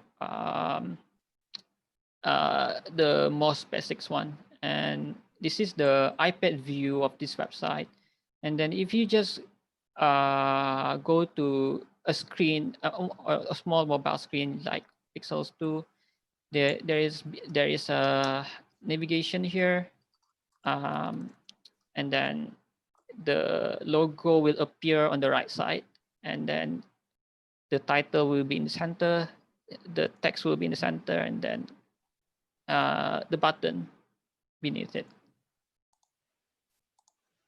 Okay, thank you. We've got another question. Somebody would like to know, is there any way for non-tech clients to modify the UI and the UX of Flutter applications? Sorry, can you repeat that? So if you have clients who are not programmers, can they modify the UI of the UX of these Flutter web applications? Yeah, you can just play around with the source. I'm gonna upload the source code on GitHub, and actually it's pretty straightforward. Let's go back to our Flutter web. So if you want to change the UI, you can play around with all of these widgets. For example, the height. Maybe you want to change to 80, and then the alignment, maybe you want to change it to top center. Yeah, it's pretty straightforward. Yes, you can change the UI or the UX. But if you say UX, you mean user experience. For the user experience, Flutter is not yet doesn't have the features that the HTML5 and CSS3 have yet. So I think the user experience in Flutter is still horrible. I see. So if you are thinking of building cross-platform apps, then maybe Flutter's for you. But if you want to heavily focus on web applications, it might be better to go for the more customizable options like the traditional HTML, CSS, and even maybe. We've got quite a few questions. Maybe you have time for maybe a couple more. One is, how adaptable is Flutter with integrating with the database layer like SQL and NoSQL? How what? How do you integrate Flutter with the database layer like SQL or NoSQL?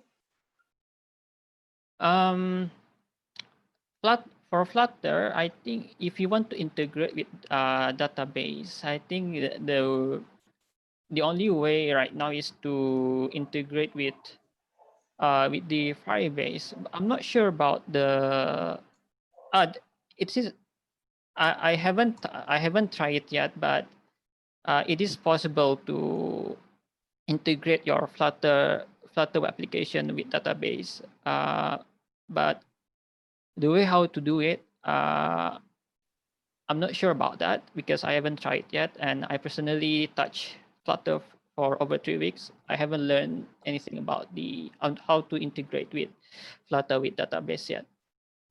Okay, I assume you can probably build functions that would then just call APIs of the database APIs, things like that. Yeah, you can call. You can just call the API. Yeah, there is a way for that. I would suggest you to watch. Okay, I'm gonna open my YouTube. And I'm gonna open the Flutter web. I'm sorry, I can't see anything at the moment. Wait. Okay, wait. I'm gonna. Today we'll build. Could you probably drop the name of the channel or something that people can look at, and maybe some resources where they can get started on channel? Because I think we're running out of time. Today.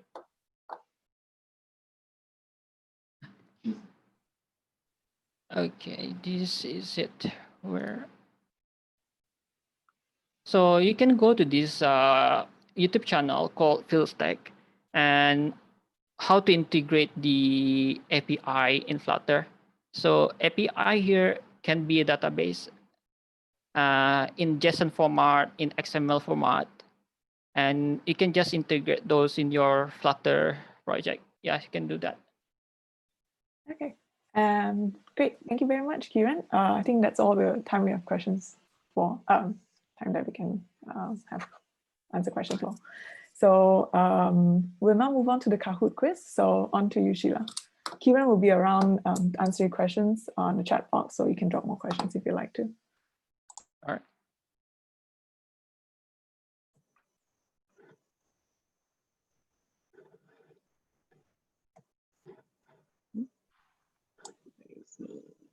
Okay.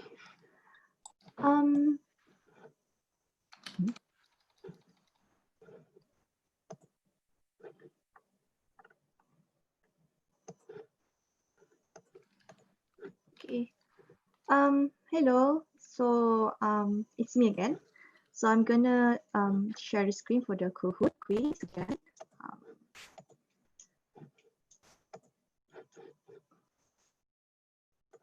Okay. Share.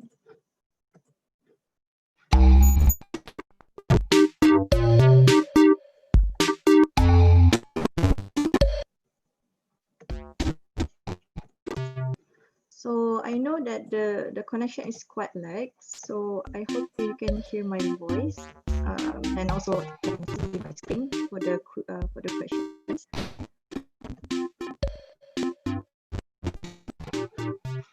So please write your real name because it will ask for to verify you if you are a winner for the Kahoot quiz.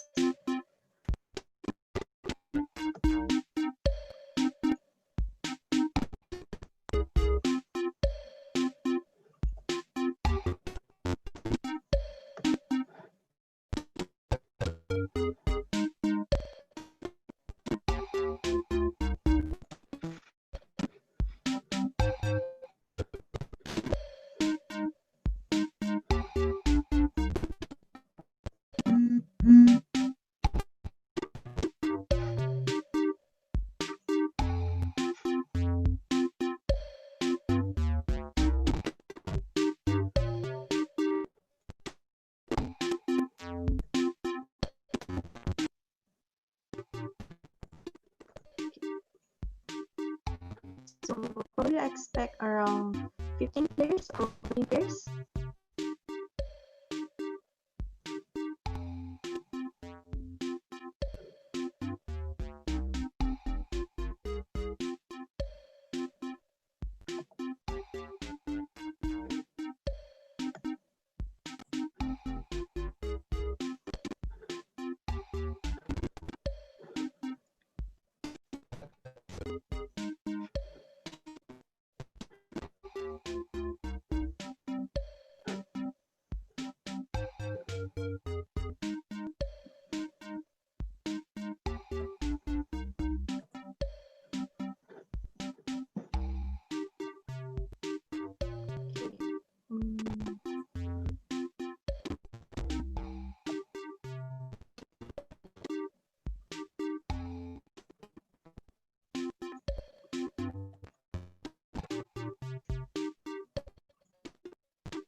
That's all for the players.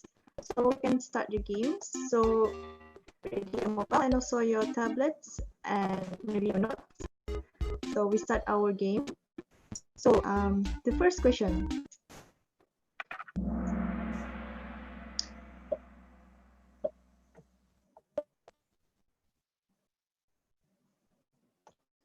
So what are the most important properties inside the Metro app or JS?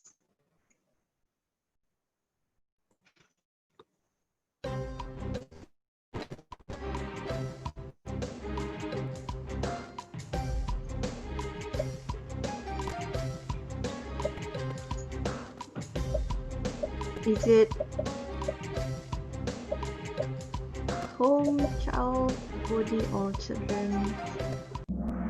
So the answer is home, the red one. So, but mostly you all answer the blue one, child. Okay. So we need to figure out who are the winners. So Mina, so the first place. Okay.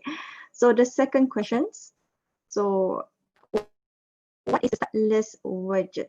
So what is the second question?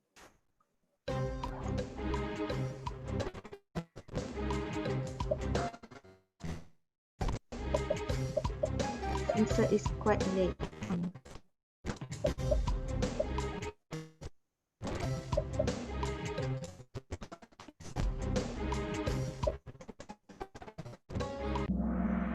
Okay, mostly you all got the correct answer. So the answer is the right one, widget that cannot be changed. So we will see who got the correct answers. So Mina still in the same positions, got the first place, but me got the second place, followed by the Suhail for the third place. Okay, so the next questions.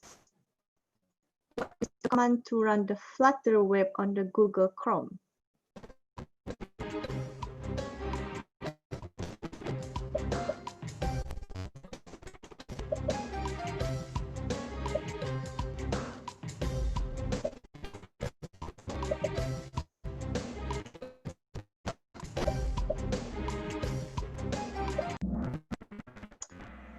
So the answer is the red one, the Flutter run the Chromes. So most of you, not just most, all of you except one. But yes, congratulations to all. So Mina still in the same position in the first place, and same goes for me and Suhail. So the next questions. The Flutter Dart can be used to develop.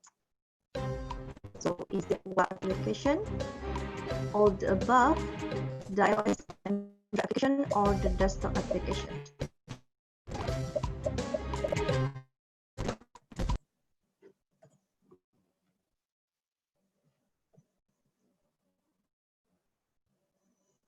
So yes, the answer is all the above.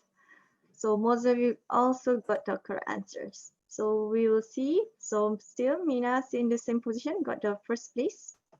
The next question, how to write the main function method in the Flutter Dart? So is it the public static void main, the void main, the def main, or the fun main?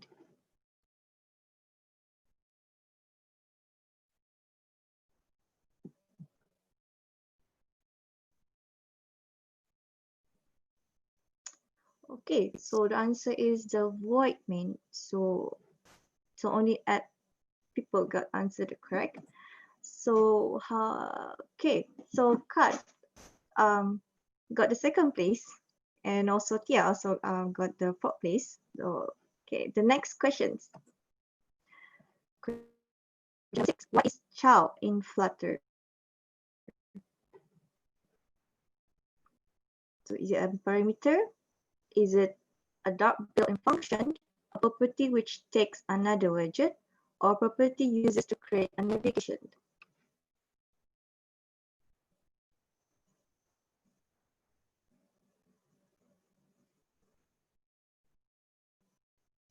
So the answer is the yellow one. It is a property which takes another widget. So we will see who got the correct. Oh, okay. So Kat, you got the first place. So Mina will become the second place, and okay, we will see Z33 yet already. So he got the third place, and the fifth is Mal. Okay, the next one, the next question. Developed by Google. The Google Flutter team who developed Flutter are originally from? Is it from Gmail team? Is it from YouTube team, Android team, or the Chrome team?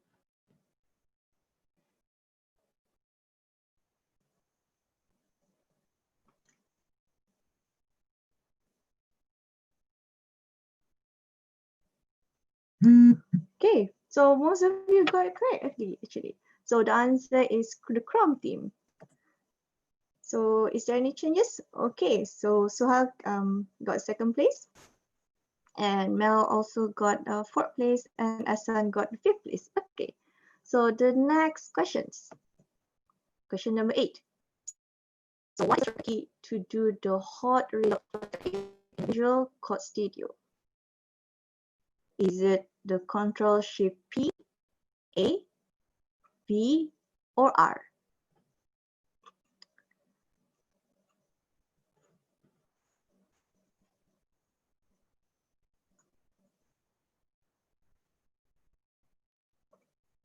So the answer is R, but okay, a few of you answered Control-Shift-P. That's to Probably, create a new Flutter project. yes, yes.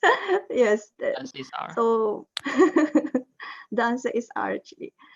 So so who got it correct? I mean, okay, so Mal got the third place. So the first place get cut. Okay. So the next section, which is question 9. So Flutter is written in what programming language? Is it Java? Is it Python, Kotlin, or Dart? The answer is quite obvious actually, but let's see. Okay, so all of you got it correct except one. So the answer is Dart. So let's see. Mal got the second place. Wow, and then Kat still got the first place. Okay, the last question. What's the command to open the Flutter project in a new business of the code window?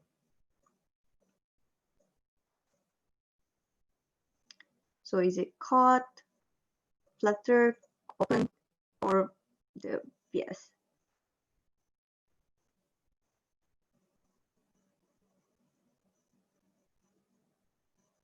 So the answer is code. So okay, so only like 6 people answered correctly. Let's see who are the winners for this Kahoot quiz for the Build Flutter web application with Dart. So for the third place, congratulations to the Suhail. Second place to Mal, and the first place goes to Kat. So yes, congratulations to the winners and also the runner-ups. Congratulations.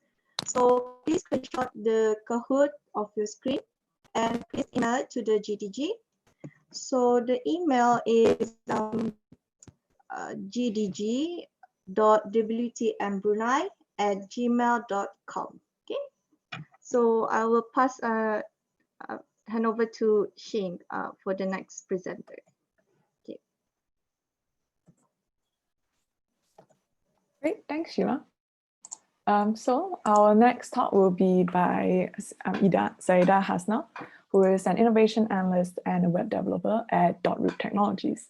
She's also the ambassador for Women Techmakers Brunei and has a startup e-commerce platform called Rivera. Welcome, Ida. Hi, thanks, Yang. So I'm just gonna share my screen now.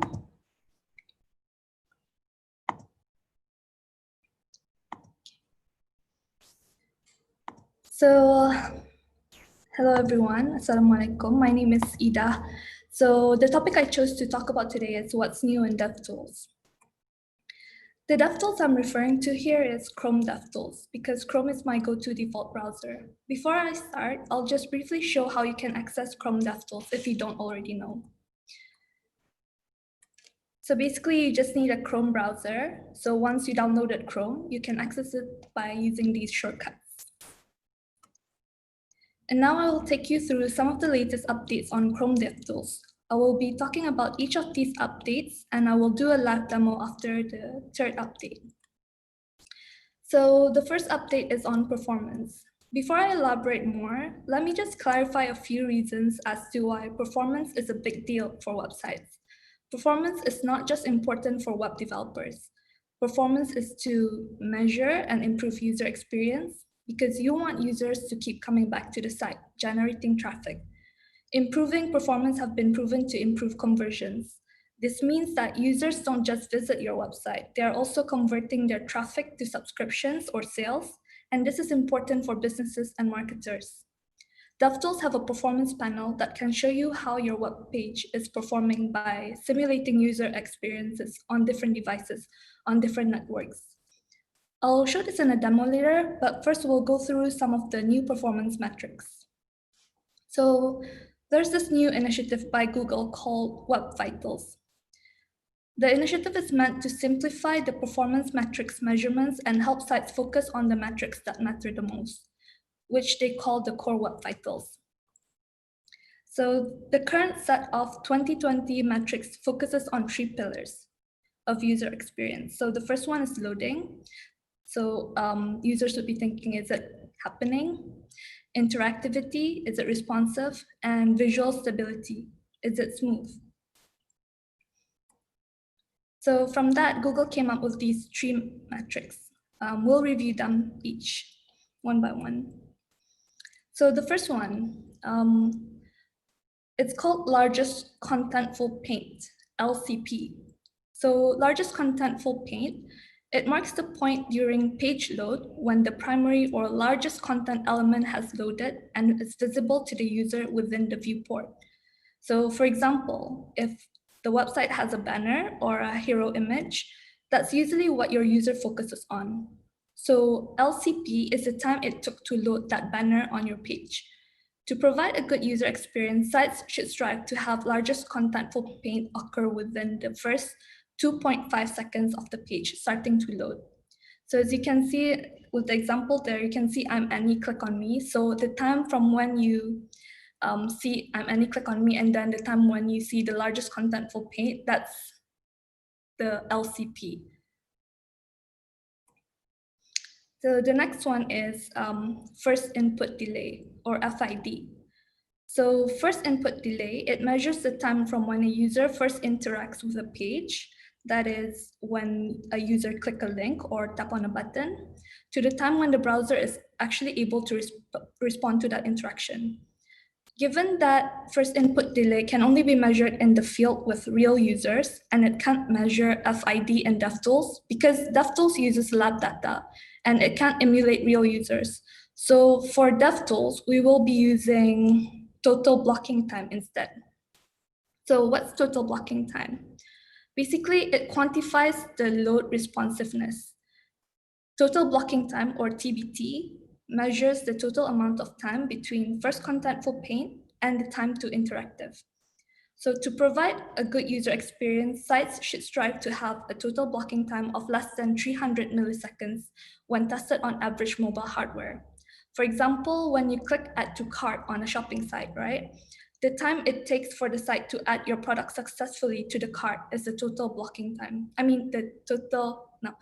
So the time that, yeah, I think that's what it is. I don't know if I worded out right. But yeah, so the third one, the third core web vital in 2020 is the cumulative layout shift, or CLS. So this measures the amount that the elements within the viewport move around during the load. CLS, or cumulative layout shift, is trying to measure things like prepending an ad to a list in a way that increases the chance of accidental clicks on the ad. Like for example here, or like you can see that the text shift downwards, or having a news page in which the story's photo shifts the text content around the page when it fully loads. So it gets pretty annoying when you're reading the article and suddenly the image just pop up and it disrupts your reading. So a low CLS score is a signal to developers that their users aren't experiencing undue content shifts. So a CLS score below 0.1 is considered good. I will show the demo on these performances metrics later. So the next update I want to share is on Lighthouse. So some of you might not know about this tool, but I will show you later in the demo. So last month, Google just announced version 6, Lighthouse v6, which has new metrics. This includes the core web vitals that we just discussed, some new audits, and new performance score.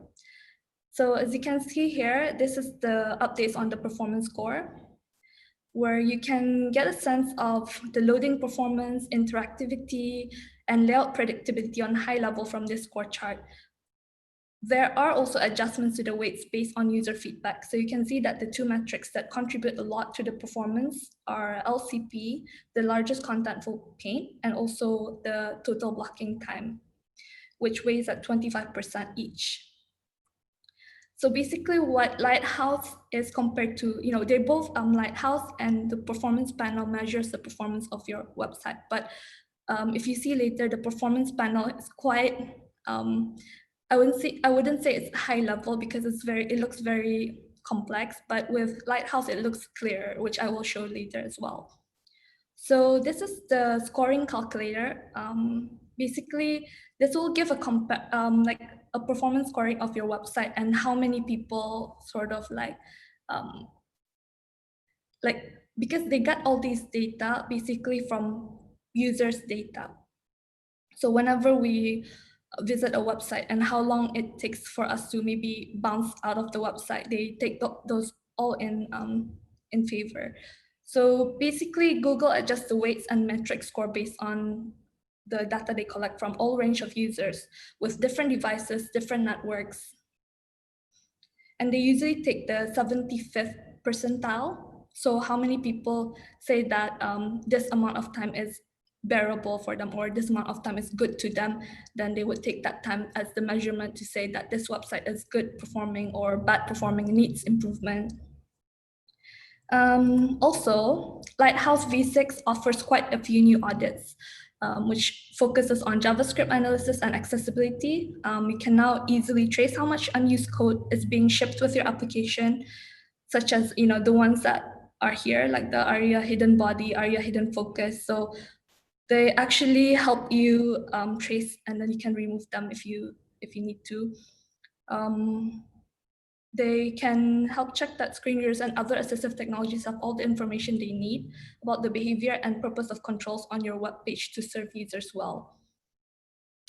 And the next update that I'll be talking about is color vision deficiency emulation. So, some people around the world, I'm not sure what's the percentage in Brunei. I was trying to look for it, but I couldn't find the percentage of people who have color vision deficiency. So basically, DevTools has a color vision deficiency emulator. So if you know, color vision deficiencies aren't actually like an on and off thing. It's actually like a spectrum. So people experience from like a mild deficiency to very acute. So there are some colors that they can see, some colors that they can't. So DevTools actually have like the most acute form of each deficiency listed, which we will show more after this in the demo.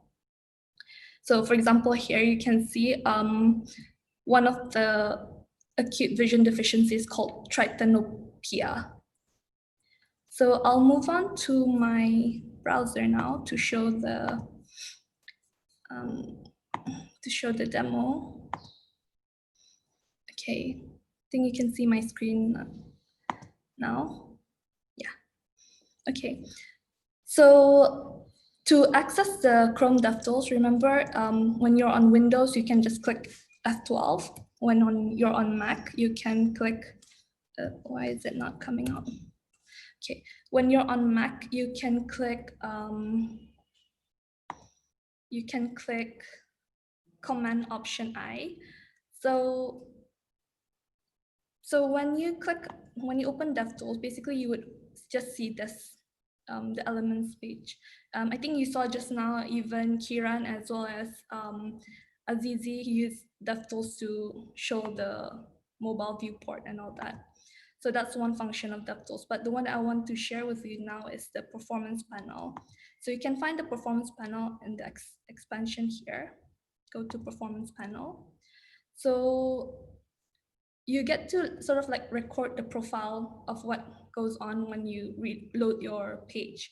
What I want to do, what I see the other videos basically showing how when they introduce these new updates on DevTools, what they did was they actually reloaded the page from a blank page. So I'm gonna do that now. So basically I'll record first, and then I'll load the page. And then I'm just gonna stop it at any time. And you know, like when I went into this panel, I didn't change anything. I didn't change like the network or throttling of the CPU. So this is the result of the profiling. So you can see, like, you can also see screenshots here. Let me just expand here. So you can actually see the screenshots of what is loading at each time frame. So I think that's pretty cool. So you know which one comes up first. And remember the metrics that we talked about, let me just zoom in here. Okay, remember the metrics that we talked about, the largest contentful paint. So you can see here, if you go down here and just expand this, you can see the metric here clearly described. It's timestamped at 3 seconds. So that's I think that's quite good. That's quite good loading time. And you can also see first paint content here. So what I usually do, I usually like look at the difference in time between first paint and largest contentful paint. So basically in between this time is when users sort of like are waiting for the page to load. And when this loads, they usually say, oh, it's done loading, because they assume, they don't know like how much is loaded, but they just assume the main big thing is like they perceive it as already being loaded. So when it's here, let me just, okay. So basically the time between this one is not so far. It's just I don't know how many 0.0 something seconds, I guess. I'm not good at calculating these times, but yeah, so it's quite fast. So that's one thing I want to show. And you can also see here, there's a layout shift. If you remember just now, we went to one of the metrics, one of the core web vitals is called cumulative layout shift. So it's happening here. But if you look at the score, it's not so bad, because if you get anything under 0.1, you're still good. So it even shows you like where the location of the layout shift occurs. I think it should show here actually, like when it should actually, okay, I'm not sure why it's not, because usually when I click on this, it usually like highlights something telling me which one is shifted, but that's okay. Also, so I want to also show you something here. You can see there's like a striped candy looking, I don't know, appearance here. So basically you can see that it's actually indicating it's a long task, and it took 64.49 milliseconds. So anything that's above 50 milliseconds would actually point it out as a long task. So wherever the stripe starts, that's actually the 50 milliseconds mark. So you can look into that task and see how you can improve it. Like if I can just, let me just put this down, you can actually see whatever is going on there. But so the next thing I want to show is one thing you can do with performance panels. You can change your network preset. So for example, someone with slow 3G signal is accessing your website with like 6 times slowdown. Maybe that's too much. 4 times slowdown CPU throttle. So you can actually run that again. And as usual, like what I do, I go from a blank page and just start recording and then loading it, and I'm just gonna give it a few more seconds and then I'm gonna stop. So that's the website being loaded in 3G, slow 3G, and 4 times slow throttling. Okay, so again, you can see, just zoom in on this part. Okay, so you can see again, like you see first contentful paint here. So basically that's the first content that's being painted on the page. And then you're gonna look for the last contentful page, which is this one. It's not so bad. I think because, okay, so when you hover over it, you can actually see what is your largest contentful page on the page. So this one, the LCP, is actually that the header text. See, yeah. So you can see again. So I would say this website is performing well because it's not much difference as well. Yeah, I mean, if I were to go on maybe some websites with like a video or a really big banner, or with the whole background being a banner, then probably you can see the noticeable changes. Okay, let's see, what did I wanna show? Oh, so for the layout shifts, actually you can get a live view on layout shifting, but I don't think I should. So when you go to, so basically you have this other panel at the bottom. When you want to access it, just click escape where the console panel is. So you can actually get another, hold on, sorry, it's here, more tools. So if you go to rendering, there's actually this feature. It's called layout shift regions.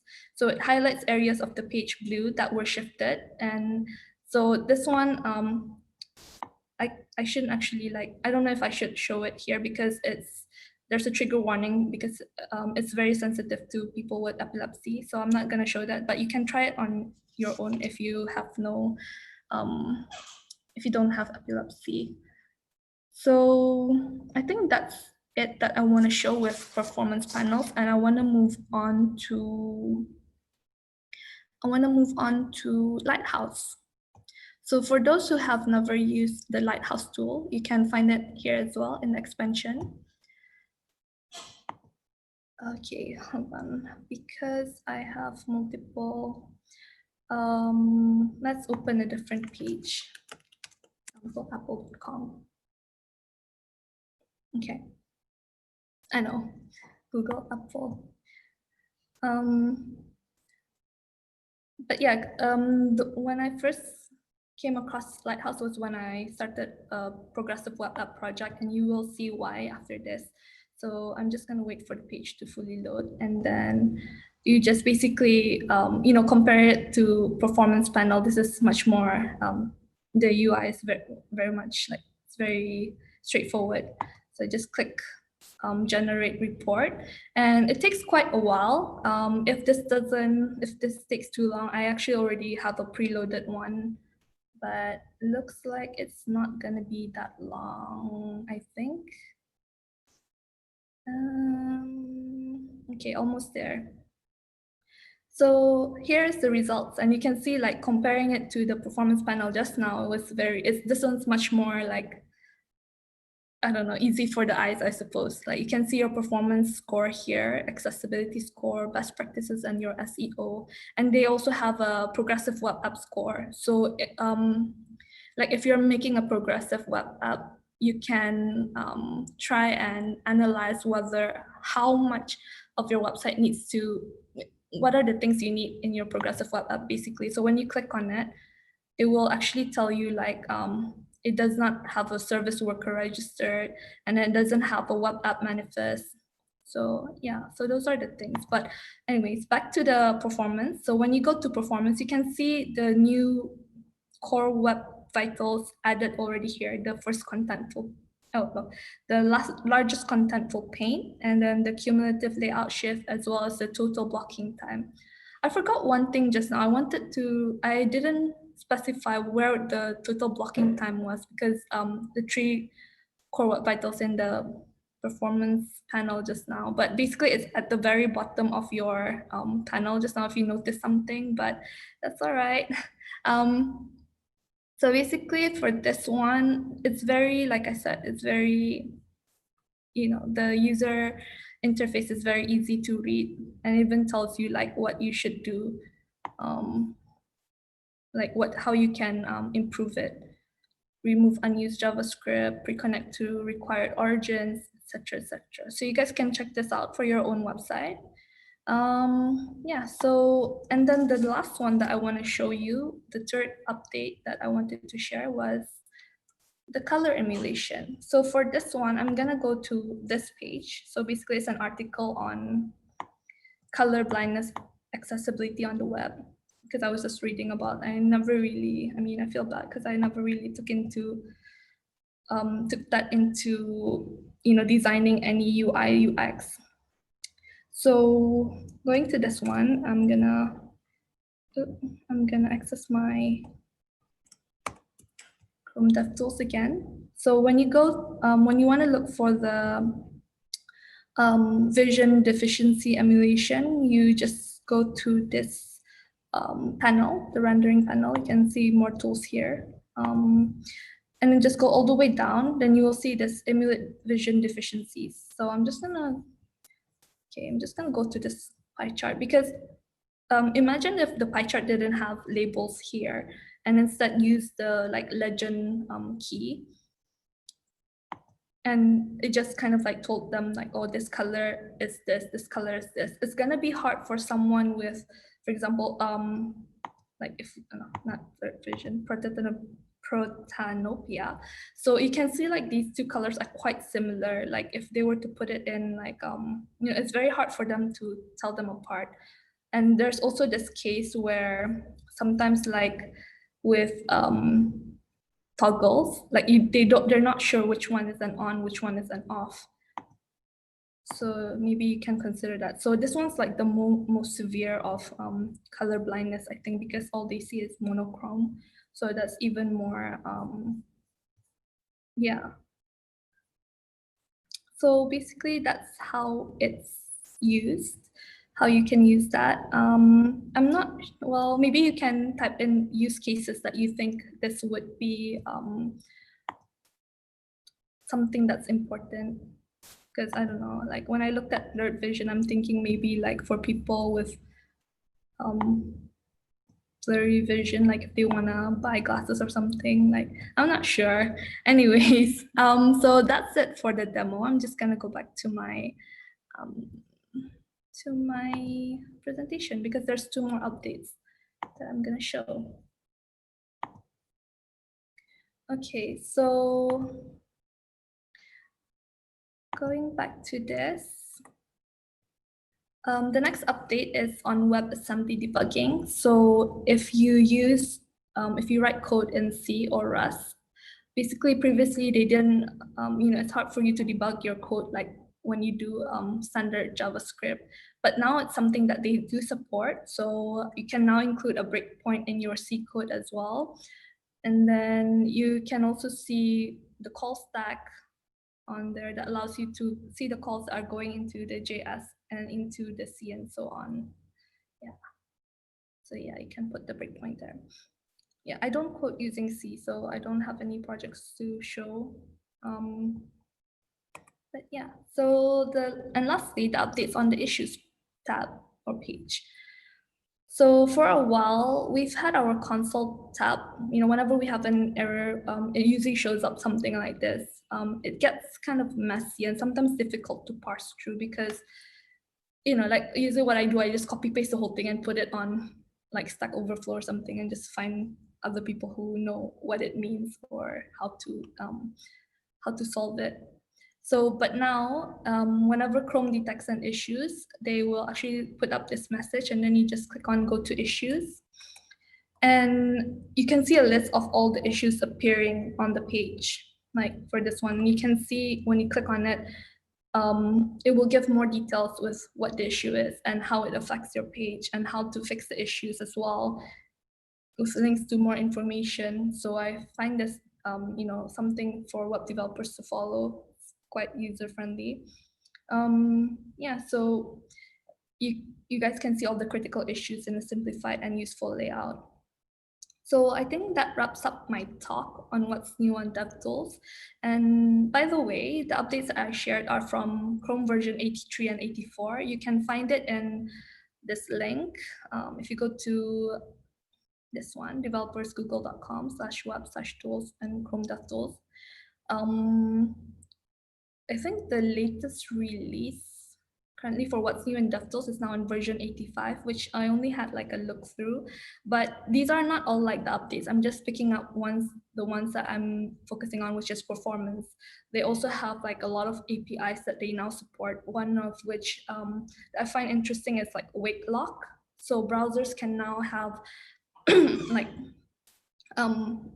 this feature where when you're, for example, on a web page and, you know, like sometimes you want to access a recipe on the site and you're cooking right at the same time. So if your phone suddenly goes to sleep, it's very hard, you know, your hands are dirty maybe, or your hands are, you know, you can't really access your phone or something. So it's hard for you to switch it on. So with the wake lock feature, it would actually allow the browser to wake up your phone, so you can continue with your cooking. So that's one feature I guess I didn't share here, but you can read more on these links. And I think that's it for my talk. So if you have any questions for me, please put it up on Slido, or you can email me. Thank you very much, Ida, for the very informative talk. And as usual, demos are very amazing. So if you have questions, remember please to drop them on Slido. We have a question.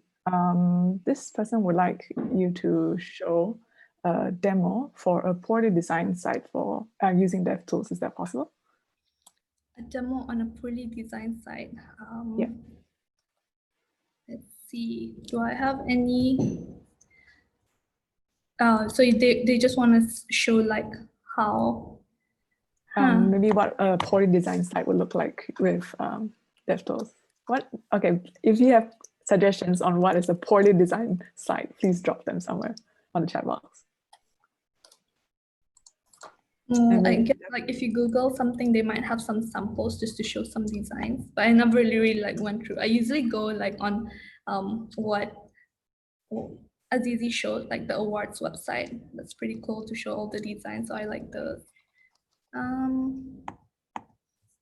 can't really. I was actually wondering, you know, all those websites that Azizi showed, there are a lot of content shifts. Would that affect the layout shift? Yeah, actually it does a lot. So one of the websites that I was looking at, actually, that's quite, I think that's quite heavy. Let me just find where did I put the link.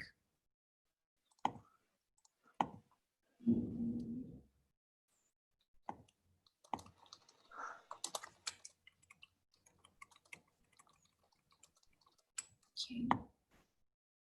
So this is a e-commerce. Oh, sorry, I'm not sharing. Yes, please.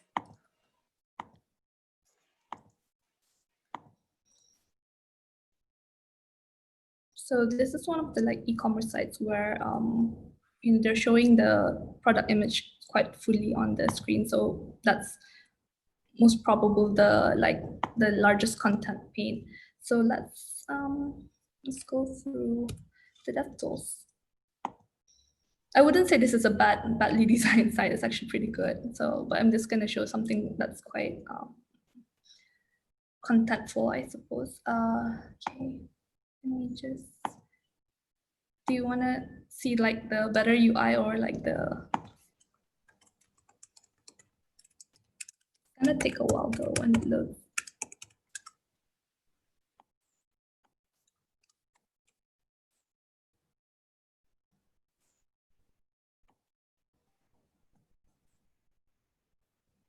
Oh, it's not that bad. Okay. Oh, wait, I lost my mouse. Okay, so I'm just gonna stop profiling.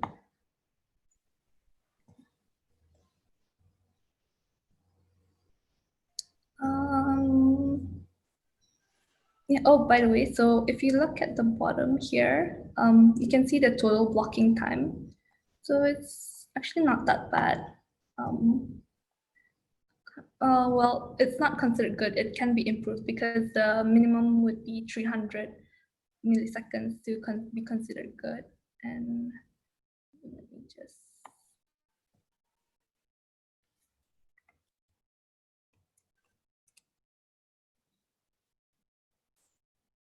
I'm just gonna turn off the screenshot because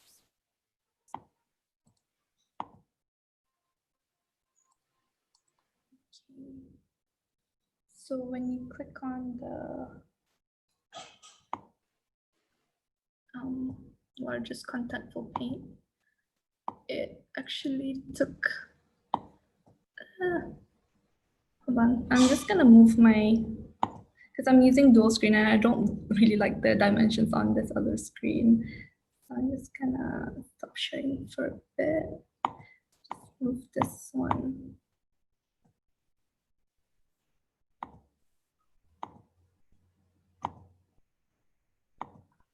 Okay.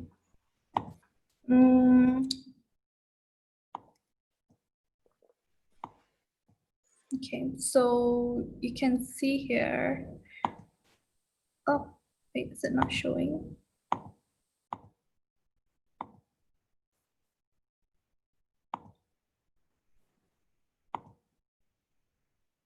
Sorry, wrong screen. Okay, as you can see here, the time it took for this to load the content page is 5 seconds, which is quite, I don't know, like, I guess in an e-commerce sense, sometimes, and this is on a normal network, not if it was like on a slow network or when it's throttled. But yeah, so I mean, I wouldn't say, like, maybe it can be improved, but it's not like entirely bad. In terms of bad sites, can you guys think of any websites that's really slow, that's always frustrating to access? I don't know, sometimes, I mean, this is bad, but sometimes I think of like some sites in Brunei that we use that's pretty slow, but I don't wanna put it here. Well, the audience is always welcome to try it out on whatever sites they want to see. Okay. Are there any other questions? Yes, we've got someone who is wondering, what is there a minimum standard for a site to be considered good in terms of performance? That was the minimum standard. So basically based on the metrics that they consider now, the 3 metrics, the I keep forgetting like the acronyms of it, FID. But the LC, so in browser it's actually TBT instead of FID, because FID is for real data with real users, so they can't really test it on DevTools because it needs lab data. So yeah, with all those, there are like specific, can I just open the scoring sheet that just now I showed?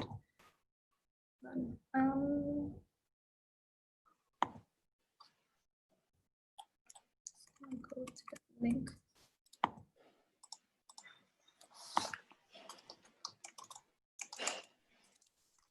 Okay, so this is the scoring sheet that I sent. So basically, the thing is with DevTools and the performance, Google keeps changing it. And now with the Core Web Vitals initiative, they're thinking of changing it like annually. So every year they're gonna change the Core Web Vitals if there's anything better now.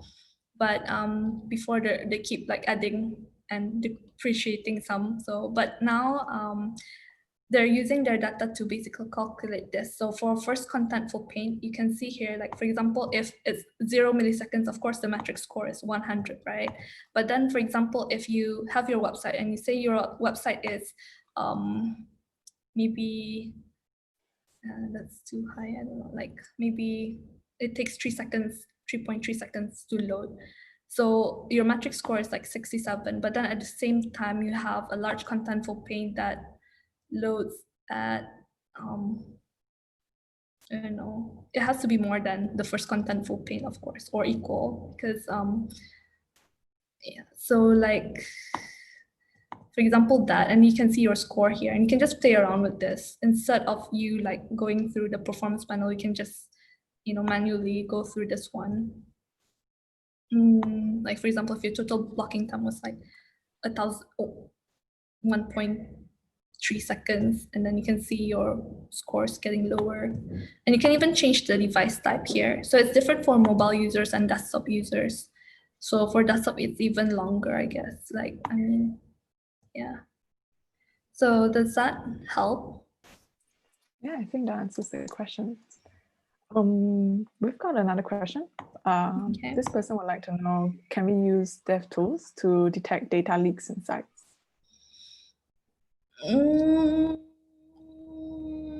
I'm not sure about that. Like usually people use like Wireshark and all that, right?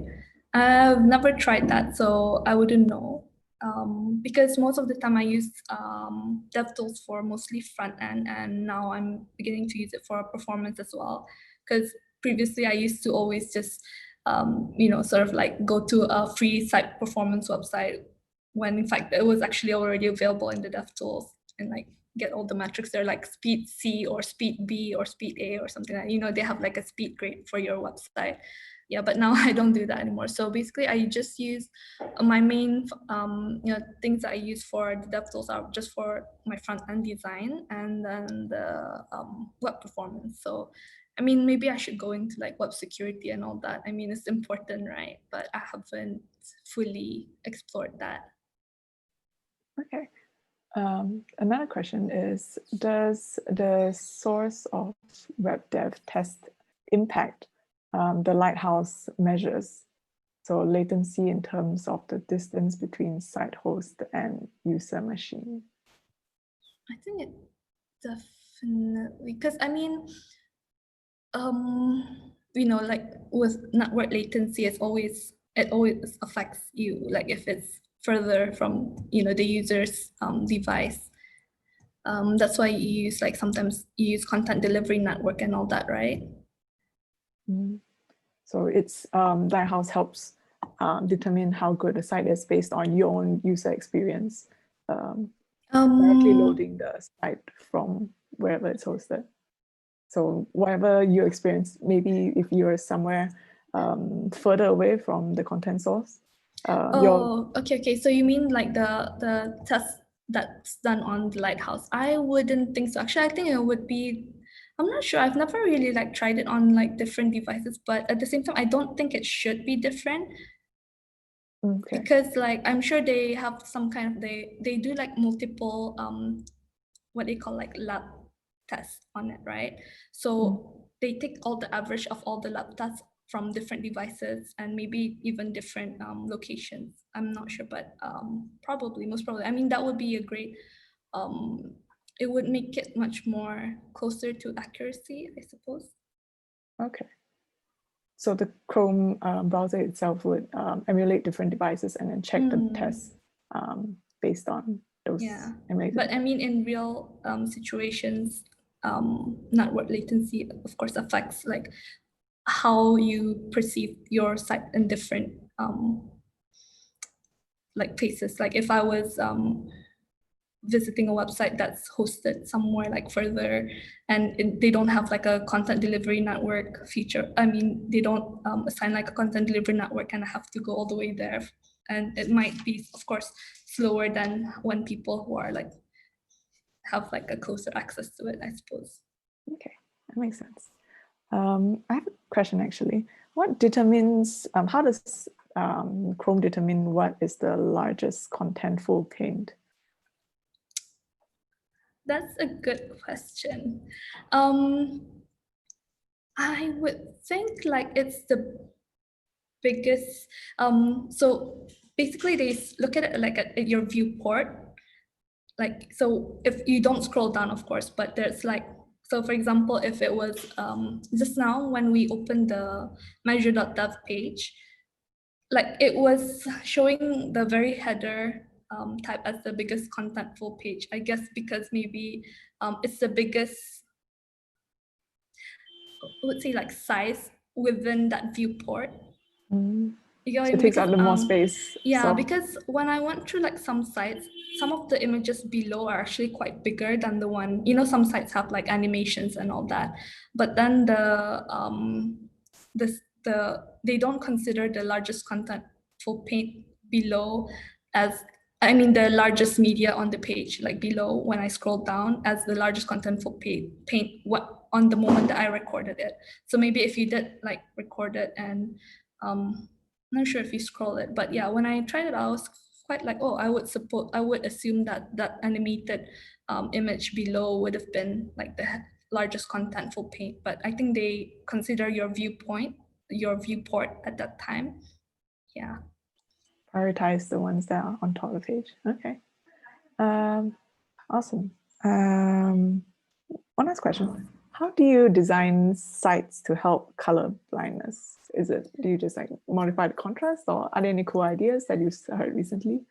I think like with that feature, with that emulation, you can maybe like, I mean, if I were to use it, I would test out like different colors and see like what's their view on it. Usually like, especially for example, if you, so I know that for some people, the most common color that's really hard to differentiate is like red and green, right? Mm-hmm. If I'm not mistaken. So like, for example, if you put a green font onto a red background, then it might be harder for them to read or something like that. Yeah, and it depends on like, with colors, there's always different like gradients to it. Like, you know, these two colors, it might be too close to each other. I mean, you know, so it's very hard for them to read. So there's actually a text there and they couldn't read it because of the deficiency. Yeah. Okay, awesome. I think, oh wait, we've got another question. Not question, but a use case. Somebody wants to say something. I am color blind in green red. Hi. This person says, it's anonymous. He or she says, they said that they can differentiate the traffic lights, but never the lights on those parking space indicators. Do you mean like those, maybe those lights on the top of the like in repass or something? Yeah, that one. Yeah, the parking indicators. Oh, that's interesting. I never knew that. So it's something that I guess like more awareness needs to be put into, because you know, like even as GDG and women tech makers, we need to always push for inclusivity and accessibility for the users as well. Mm-hmm. That's a good point. They also have another question. Is there a general color scheme for web designers to stick to when catering to people with color blindness? Honestly, I have not explored that because I don't know, that's why I feel bad. Like I haven't even like considered these when designing like UX and UI of web pages. So it's something new that I will be exploring into. So maybe my next stop might be on that, but I would want to meet like the real users first to actually like know about their problems with accessing websites. Yeah. Please reach out if you would like to talk more. Yeah, whoever the anonymous person is. And definitely that talk would be amazing to see. Thank you very much, Ida.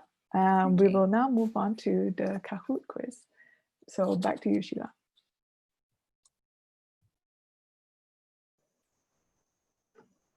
Okay, I will share the screen again, the Kahoot.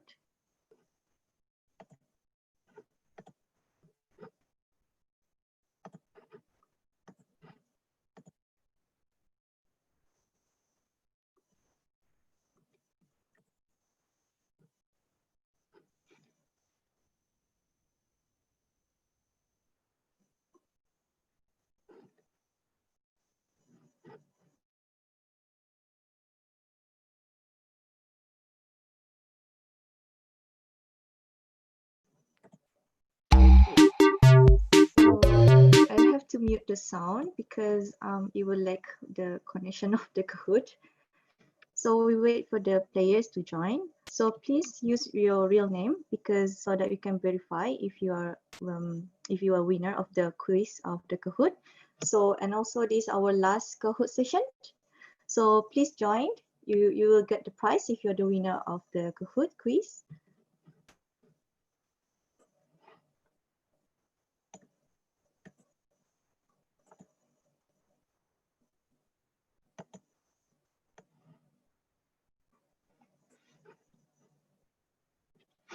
So hopefully it will lag the connection because I noticed just now the question appear is quite late.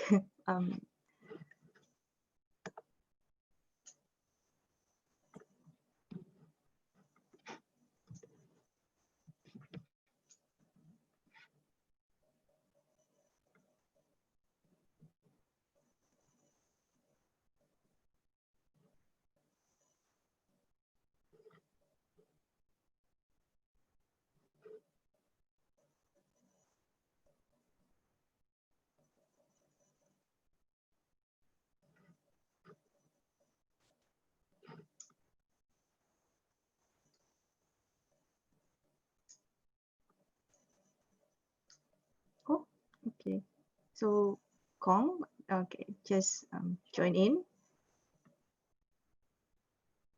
Let's see. Jana, so just join in. Okay.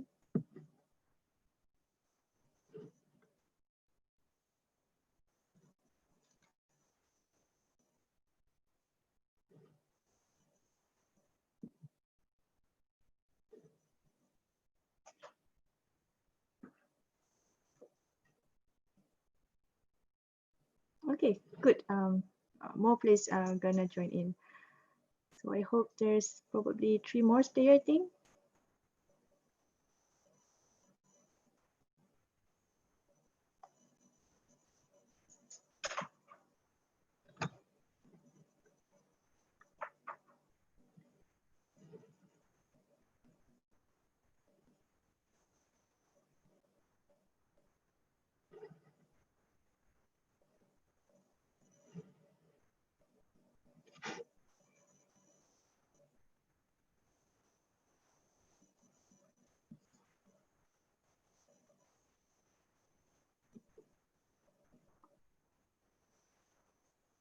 Okay, I think that's all. Okay, okay, I think this only for 12 players. So I think we can start the game. Okay, so this is our last Kahoot session, so we're gonna start the game. So the first questions. So what's are new in the, this is the first questions. So the first question is, what is the presenter's default browser? So is it Internet Explorer or Mozilla Firefox or the Google Chrome or the Microsoft Edge? Oh, okay. Wow. So all of you answered correctly, which is the answer is Google Chrome. So who got the first place? So is Ziyad. So you got the first place for the Kahoot. Okay.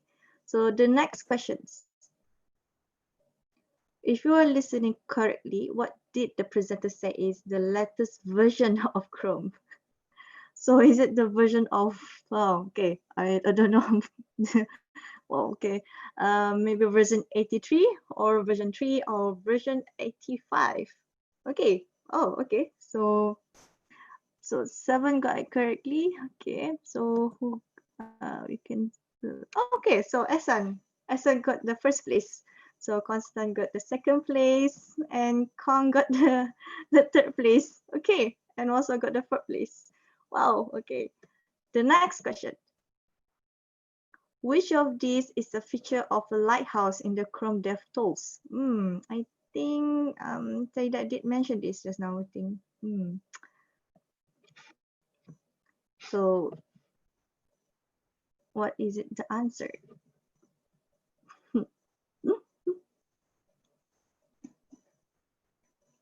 Wow, okay. Wow, mostly got it correct, okay, except for 2%. So the answer is measure the performance of your web page.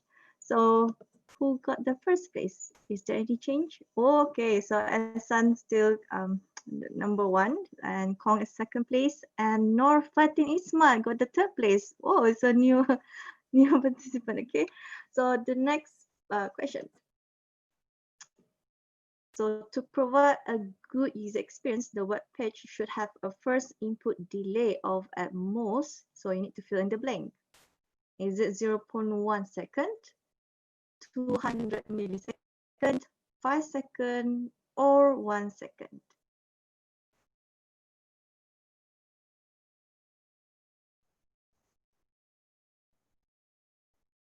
So the answer is 0.1 second. Okay. Okay, so only 2. Okay. So is there any change? Oh, okay. So Norfatin got the first place and Shuaib got the second place. Oh, I got the third place. Okay. The next one, the next question. So what is TBT in the DevTools? So is it the measure the time browser respond to a specific interactions, throwback Thursday, throwback Tuesday? Oh, okay. So was it correctly? The answer is the right one, yes. So Let's see who got the first place. Oh, so Fatinis must still got the first place. It's okay. So the next one, the next question, which is question 6. Which of these is not a way to access your Chrome DevTools?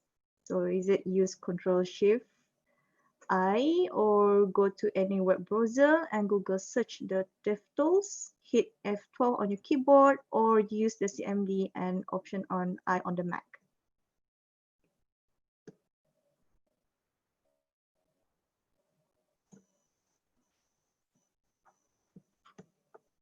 So, okay, the answer is the blue one, which is go to any web browser and Google search DevTools. So some of you got answered on the yellow one, the hit 12 on keyboard. Let's see. Is there any change of positions? Oh, so Kong, you got the third place. Okay.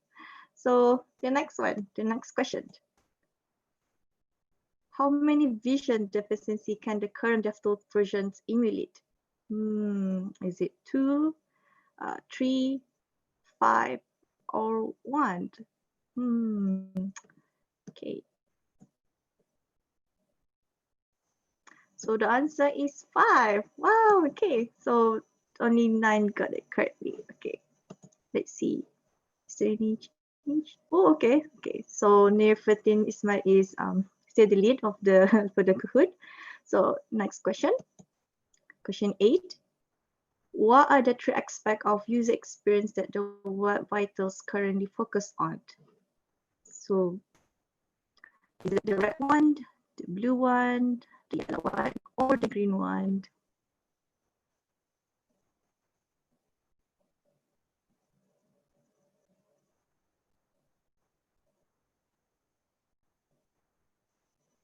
Wow, okay. So the answer is the loading, interactivity, and the visual stability. So, okay. Is there any change? Oh, Kong, you got a second place already. And Yin got the third place. Okay, congratulations. Second last of the questions. So which of these is not why the performance better in the web? Is it for driving fast car, for retaining users, for user experience, or for improving the conversions?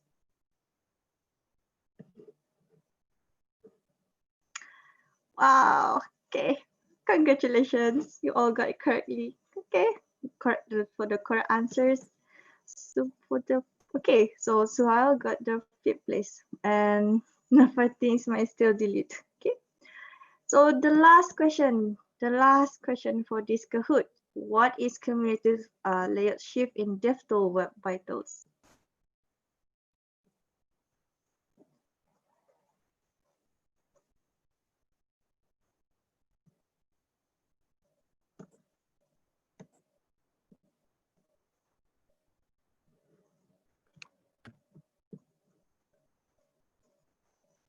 So the answer is the yellow one, which is the measure by visual stability of the web page.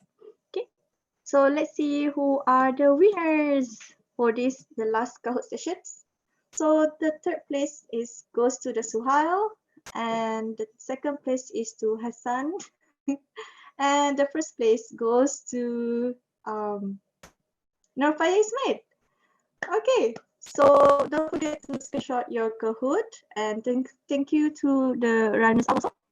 So please screenshot your Kahoot and email it to the GDG. So the email is gdg.brunei@gmail.com. Okay, so thank you all. So that's all for the Kahoot sessions. Okay. Thank you, Sheila. And now we have reached the end of the morning session. So it's time for lunch. But before we go, just quick reminder, at 2 p.m. sharp today, we'll be continuing the afternoon session, and we have 3 exciting speakers lined up for you. First will be Mehdi from St. John's School. She'll be telling you about how you can get started with HTML. So it's a beginner's guide for the non-programmers out there. Feel free to join in and learn about how to get started with HTML. Then we have Sharon Noor Nizam, who is the CTO of Next Cloud Technology, who will be telling you on how do you build a Telegram bot. So if you're interested in web scraping or Telegram bots, because he's scraping data from website for this bot, feel free to join in then. Then lastly, but not least, we have Hafiz, who will be telling us about how do you, telling us a bit more about security in web development. So Hafiz is from Brunei Corporation, and for the cybersecurity experts out there, or people who are interested in about cyber security, please feel free to join in then. So thank you very much, everyone. We will see you at 2.